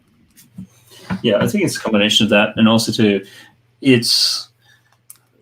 And I think we touched on this a little bit earlier. You can be making stuff for you, but you've also got to have a mind for your audience. Ideally, those two things, you know, whatever you do, the audience loves to see. But sometimes, I don't know, I found I can go into a bit of a rabbit hole where it's like something is super interesting to me and I think it's fantastic or whatever else, and nobody cares. It's just crickets. So I do think there is a little bit of that sort of thing. What are people interested in? What's kind of trending? It's not so much a matter of following the trends, but it's not being completely in a vacuum. Like, a little while ago, Mario was hot. That's true. Yeah. So if you made a Mario video, chances are it's going to do well, just by the sheer nature of, what people are interested in at the time. Because at the end of the day, that's unless you're doing how-to and tutorials and things like that, you're providing entertainment. So what is going to grab somebody's attention? What is somebody going to go, I want to sit down and watch this for however long it is. Yeah, that's true. I think you should probably decide like what your goal is, like what do you want to get out of it? Because you can want subscribers or you can want people that just watch some stuff. But for me, like I want engagement. I want people who are actually there to engage with me. So I really try to focus on figuring out how to get that. Yeah, you got to make something for your existing audience, for your how to get a new audience. That's how you kind of play the game and get into the trends. And then there's stuff that you want to make for yourself. And if you have a video that targets all three, hey, that's perfect. But that cannot be every video, right? So you got to kind of have like multiple lines of videos, and then you should have shorts maybe as well. I don't know. It's tough to figure out. Yeah, it really is, and I made some shorts and I just kind of played around with it, and that gets people a lot of subscribers sometimes, but it doesn't necessarily, we've talked about it before, it doesn't necessarily get you the same level of engagement. Yeah. For me, that's really important. Like I really want the retention out of, if somebody watches something and I want them to keep wanting to watch something or be a part of my life, basically, I guess, rather than just. Yeah, exactly. The subs only gets you in the door. I mean, we've seen people with like 150,000 subs get less views than Sarah gets on a video. I'm like, wow, how is that possible? But it happens. Exactly. I mean, I think there are a couple examples we were talking about in the last few days that have close to 100,000 and they have only less views on a video that is launched at the same time. Like 3 days, a video passed by and I look at one of mine and one of theirs and I'm like, how does this person have less views on their video when they have like 10 times the amount of subscribers or something? Like that would make me really sad if I had that problem. So slow and steady wins the race. Yeah. And that's something like, I mean, it also will come back to your personality as well. Like I'm very analytical and focused and driven and that sorts of things. So then I will look at the numbers and analytics and things like that. And a little bit like what you were saying there, Sarah, I would look at what is my view relative to my number of subs. Just because it's like what you're saying, you can have 100,000 and they might only get 1,000 views. But if you've got, 100 subscribers, but you get 1,000 views, it's like you're getting 10x sort of thing, which basically, from my point of view, what that means is you've created a bit of content which is engaging and people want to watch, and you are finding new people, because if you've only got 100 subs and yet somehow it gets 1,000 views, well, people are finding it somehow. So you probably, that's then starts to become the sort of, looking at that and going, okay, was it the topic? Was it, was it something which I just managed to hit a nerve on? And that's where sometimes just going out and releasing the videos, it becomes a little bit like sort of like fishing. Your videos are sort of like little bits of bait, and the more that you throw them out there, the more chances people have to find you. Oh, I like that metaphor. Yeah, that makes a lot of sense. Yeah, that's a good one. I do like that, because it's true too. The more content that you have and the more regularly you're putting it out there, the more chances you are to hook someone and bait them. So yeah, that's a good one. Zara says it's also weird because I try to make my videos pretty professional and they only get like 20 views. I sympathize with that, and it's not you, trust me. It's just, it takes time, and it's like luck, a little bit of luck and a little bit of patience. I feel you can work really hard and make the greatest videos, and if YouTube is just somehow just not picking them up, not recommending them properly, it just, And a lot of it is in the title, the tags, and the thumbnail as well. you lot can goes spend so into much it. time in like a 15, 20, and 1 hour video, so well edited. But if you don't get them in the door, Yeah, if it doesn't look appealing somehow, people aren't that's clicking just, it. and there's so many YouTube tutorials on it. We try to like make it a little bit like the slanted, thick, bold letters. It just draws people in somehow. I don't like being like the fake marketing. Did you watch stuff, videos about it? Well, no, I know they're out Oh, there. okay, because I There didn't are a watch any ton of videos people about that it. I was like, he's like, we watch videos, and I was like, I never watched you any can, videos you about can. it. But yeah, you can definitely do research on it, Zarar, and I definitely recommend looking at research on how to promote your YouTube, how to engage people. Maybe I should do the same thing, but we're just trying harder, you know. And then we've gotten lucky in the last month or so. You know, Experiment. you put the content out there and a couple of things on like some newer sets, and it gets picked up, and then it does well. You know, also having friends in the community at the right time give a shout out like BFAP or something has been really helpful. Yeah. But yeah, it is like luck. fishing. If you angle for all these areas like shorts, normal videos, streaming, and see, but it goes back to what I said with the fishing. Yeah. It's luck and patience. Yeah. You put it out there, you put as much bait out as you can, and then after that, it's luck and patience. And if you get the perfect storm, you can reel multiple in at once, and then everything will start culminating. And that shout out and this and please. But you got to put also the effort in. Yeah, and you have to make content. That's the most important thing, because even though I was live streaming twice a week pretty regularly for like 8 months, I didn't really have hardly any subscribers, and YouTube wasn't really putting my live streams out there. And now that I actually make more regular content, more videos going out, even more people show up to the live streams for some weird reason. It's like countries, YouTube, Slovenia and stuff. YouTube just somehow like promotes it more or something. So you definitely need to just make yourself make something, you know, make something. I mean, I'm no expert on it. It's weird how it all works. Yeah, I think it's good to stand out too. Like, think of stuff that other people aren't really covering or talking about. Yeah. You can try to do a review like Just Too Good, but then why does somebody want to watch your review versus watching the Just Too Good review or the Jane Bricks review? You know, like you have to. And that's why I like how Matt is doing like 1 minute reviews. You know, you come in, you see it, you get the score real quick. That's good. You know, exactly. that sets it apart from like the 20-minute Jane Bricks review with the super shadowless white background, right? And I don't have the belief that I can do those things better than the people who are already doing them in our community the best. You know, they're already like the best at what they're doing. So you have but to. Also too, it is. Sorry to jump on. It's no, because it's been great just hearing what you're thinking about it. I went back and actually had a look at the first dozen videos that Ryan from M&R did. First of all, they were 10 years ago, but also too, they're very, very different. Like, and that's the other thing too, is that, okay, yes, there's a chance you can hit and blow up and things like that, but for the most part, it's going to be consistency and regularly uploading videos and just doing it and being there and those sorts of things. Like it's going to be a freak sort of thing if you upload one video and it goes viral.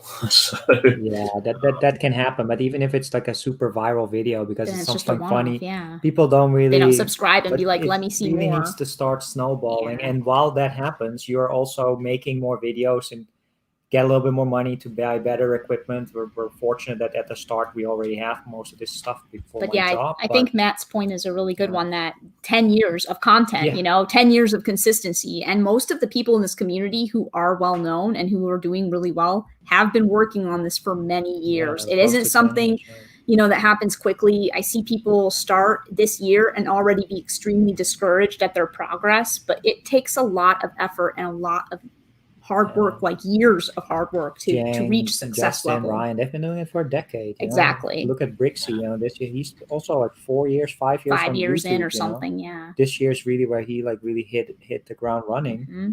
But yeah, I agree. Other people that are doing what we consider successful, it takes a lot of time and consistent effort. Yeah.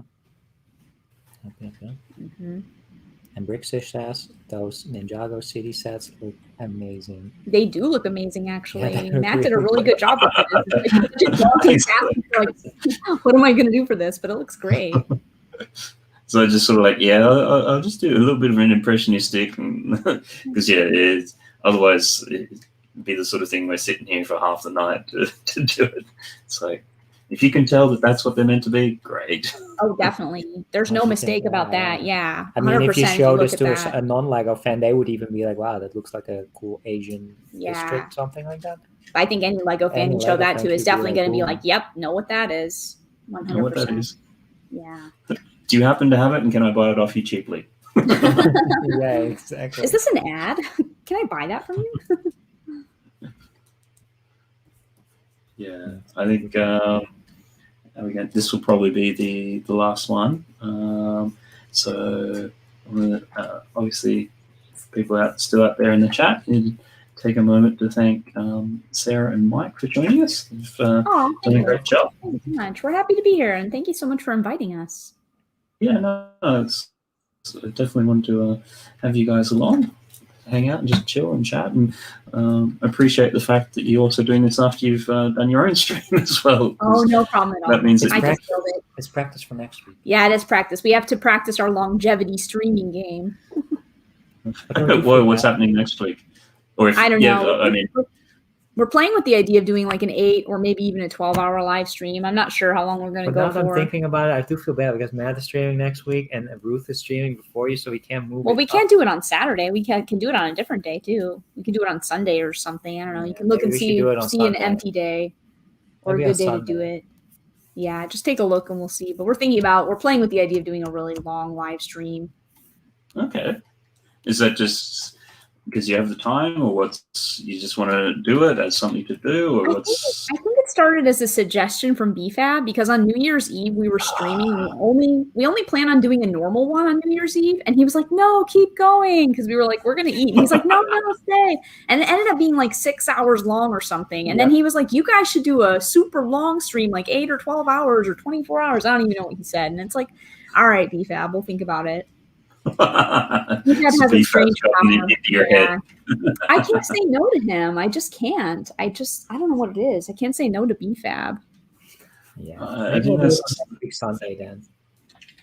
And instead of streaming on Saturday, we'll just stream on Sunday. But we'll think about it. We wanted also to kind of give back and people that were in the Christmas stream give some stuff away and stuff like that. Exactly. Oh, cool.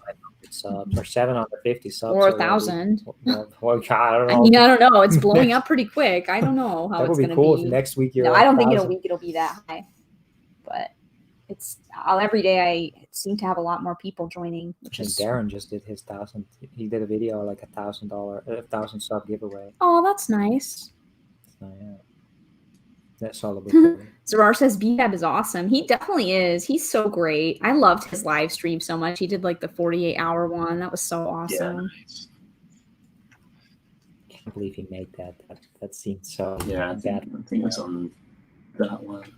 He's young. Yeah, that's true. He's young. I used to be able to do that stuff too, but I can't do that anymore. No.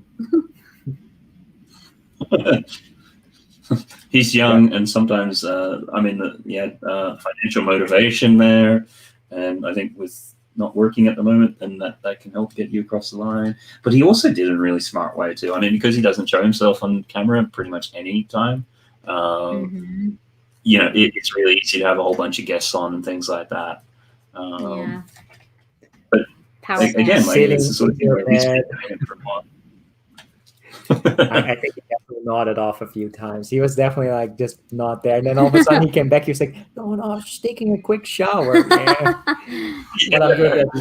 good that he took some naps. Though that just even if he's young, it doesn't sound very healthy. He is. Well, that's the thing. Being awake for 48 hours straight and things and everything.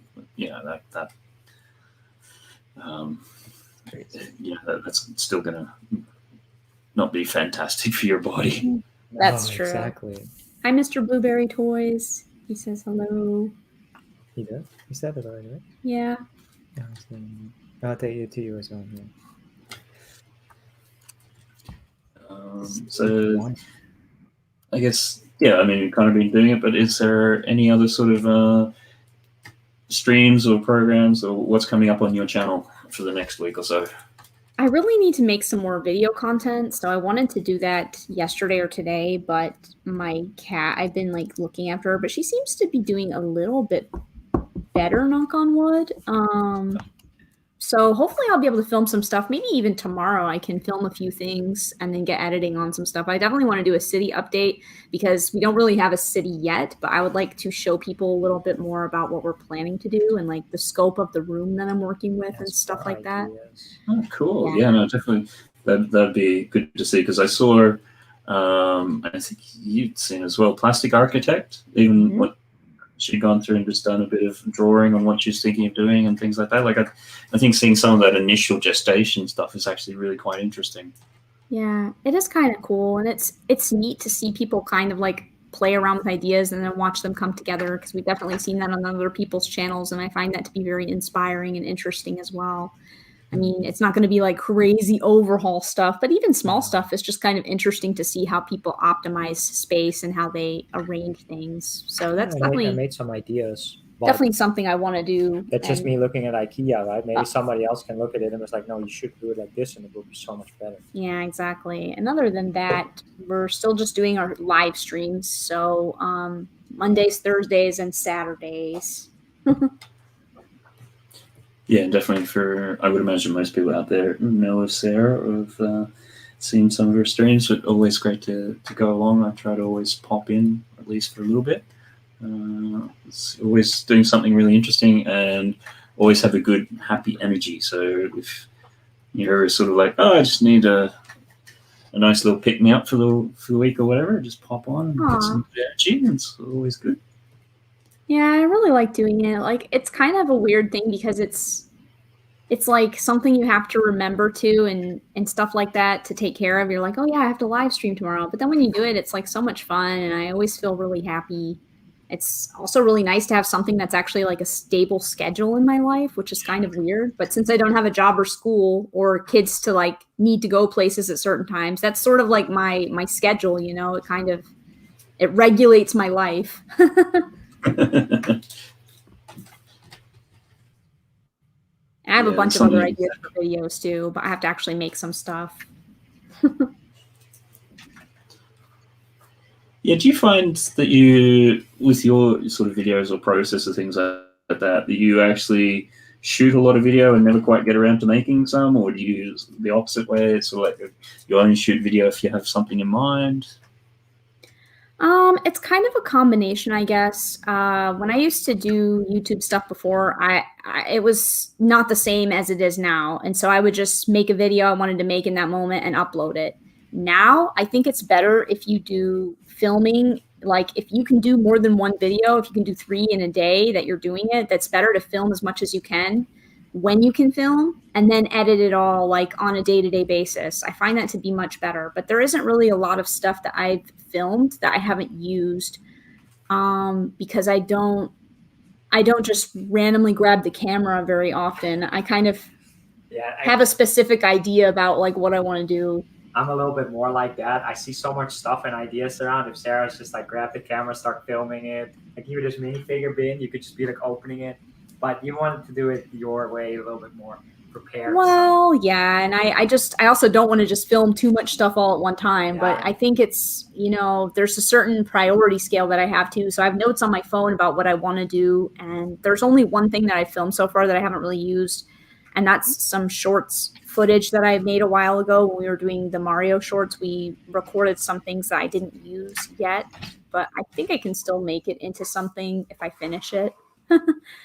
I have like some scenes recorded from that short that I wanted to make, and some scenes are not finished. So I was like, you know, but yeah, I think I usually use up the stuff I film, all of it. Okay. Do you have a lot of stuff that you film that you haven't used? Yeah, if I didn't film anything, I could do another 40, 50 videos, like which I have footage for. Oh my gosh! So that's awesome. Yeah, and that's why I sometimes have to be selective with stuff. And even then, it got to a point. I mean, there's a few things that sort of like the kids got to the point. No, it's like, you know, if they want to build a Lego set, and they're like, "Oh, can we please not film it?" Because they just want to, you know, build the Lego as self. Oh yeah, I can see that as well. Yeah, and Yeah, it's the balancing thing, you know. Like I think I had actually filmed when we built like a couple Lego sets and I was first starting to do YouTube stuff. I was trying to film every time we were building and I was just like, no, it's not fun like that. So we actually don't do that anymore. But we do Yeah. live stream a lot of it, so it's kind of Well, the that's same. the other thing. Yeah, Yeah. no, that's what I've sort of been thinking more about. But I mean, there's a lot of stuff too, because originally the channel, like, you know, hence Family Bricks sort of thing. My thing was always to have it more as a lifestyle sort of thing, but obviously we all got locked up for a prolonged period of time. So that sort of when summer comes along, like there's just so many things I've shot footage for, and it's just a matter of getting some time to edit, because when I shoot footage like outdoors and things like that, I want it to be bright sunny days and blue skies and things like that. Like I don't want it to be that sort of grey and overcast, which unfortunately that's what England is like for 6 to 9 months of the year. Yeah, that makes sense. So there is an element of that, but then also too, it's like at the moment, I have tried to release 1 or 2 videos on attractions and things like that, and if they're closed, you know, nobody's really searching for it. Like there's just no point. Like, right. I mean, that's true though, because I think we actually unsubscribed from some of the people we were following for travel stuff. We were just like, and I feel super bad about that, but it's just like unsubscribe for now, because even watching it, exactly, it's kind of depressing to be like, wow, look at this cool stuff. Oh, we can't go there. You know. I like the way you do your videos, though. I like how you're always walking around and you feel like you're at the place. So it's kind of like, you know, it's like simulated travel like that. I don't think that that's that bad to watch, but when we're watching stuff like that we want to go do right now, it's really difficult. Matt and Open Build Repeat, they both done like the Lego land tours. That's cool. Yeah, it is cool. See everything. And you can experience it without actually going. I like that. Zarar's asking how is Paris. She's doing a little bit better today, Zarar. Thank you so much for asking. She did come out a few times and eat more, so we got her finally to eat some tuna fish, which is good. And with that, I think we might start just wrapping up and putting a line under things. Put the food in the oven just now, so perfect. This will be done in 5 minutes, 6 minutes. Sorry. Oh, cool. So yeah, we'll just sort of do a quick recap on where we've been. If I can make these menus go away a little bit. There we go. So we started off with Mike and Sarah's suggestion, or Sarah and Mike's suggestion of the Lego house. And then we had Minecraft Steve with the diamond sword. And then I think next was the roller coaster. And then the Iron Man, Lego Iron Man. And I think then we had a Lego Pets. So we went for the Brickheads German Shepherd. And then very grateful we had a super chat. So we did the request for that one was the head of, is it head of Scalador. Scalador. It's getting late, been focusing for too long. And then what was next? I think we did, I think it was Mario. Yeah, Mario. So we did that one. And then we had Lego Among Us. And then we went along to the request for Ninjago City Gardens, Ninjago City, and the docks. So we did a quick little overview of that. And then finished up with a UCS Slave 1. I'm just having a quick look and making sure I'm not missing any details on there, because I'm sure I'll have a few Star Wars people. And this Ninjago City set's like awesome. Doesn't that look like it would be on a postcard or something? It's so cute. It would be so cool if that's in the box. Like I love it so much. I know it looks really cool. It's like an art card. Like if you got an art card in your like limited edition thing, and that would be. Doesn't it look like a game art card, but not for a game, but for something else? It looks cool. Yeah, it looks great. Really it is gorgeous. Oh, excellent. I'm impressed. We're not creative in this sense. At least I can't draw, so I'm always impressed when I see anybody do it. I know, right? It's amazing. Well, thanks for that, guys. I appreciate that. Yeah, and just for me, next week is going to be going to do something a little bit different. Next week, I'm actually going to do a build stream of a monorail. Ooh, cool. For it. So I've had that sitting there for quite some time. So same time next week, we won't be doing the draw stream. It will be a build, be doing the monorail. Might have a few people on, anyone who's interested in trains and those sorts of things. So same sort of start, and we'll see how that goes. So we've done 6 months of this now, pretty straight. So I just wanted to try something a little bit different and do that. And otherwise, I think I'll probably have a few other little 1-minute Lego reviews and bits and pieces during the week and things with there as well. Just trying to think. Thanks for everyone who's been around in the chat today and made the suggestions and requests. We've had Brixish, Mr. Blueberry's Toys, Crazitivity, that's an awesome name, Tuscan Productions 1, have Zara, make sure we get that right. John Rosie, Funny Figs, Kevin Hinkle was along for a while, and who else? I'm sure there's just build it. Doc, Bricksloth, yeah. Bricksloth as well. And I'm sure there's Space Odyssey. I think there was Tazzy was in earlier. A whole bunch of people, I'm sure. I haven't gotten everyone there. And I think otherwise, I mean, did you guys, is there anything else I should have asked you or you wanted to make comment on? Oh, no, I'm good. No, we're good to go. Yeah. Sounds great about the build stream. But we're definitely going to push that long stream to Sunday. So then we can watch yours as well. Awesome. Thanks for having us on. Yeah, really thank cool. you so much for the invitation. No, thanks very much for coming along and giving up your time and keeping the chat under control and everything like that, and having all suggestions come through. Appreciated that. And I think otherwise that's it. Everyone have a good night, good weekend, good morning, wherever you are in the world, and we'll see you next time around. Take it easy. Bye. Bye.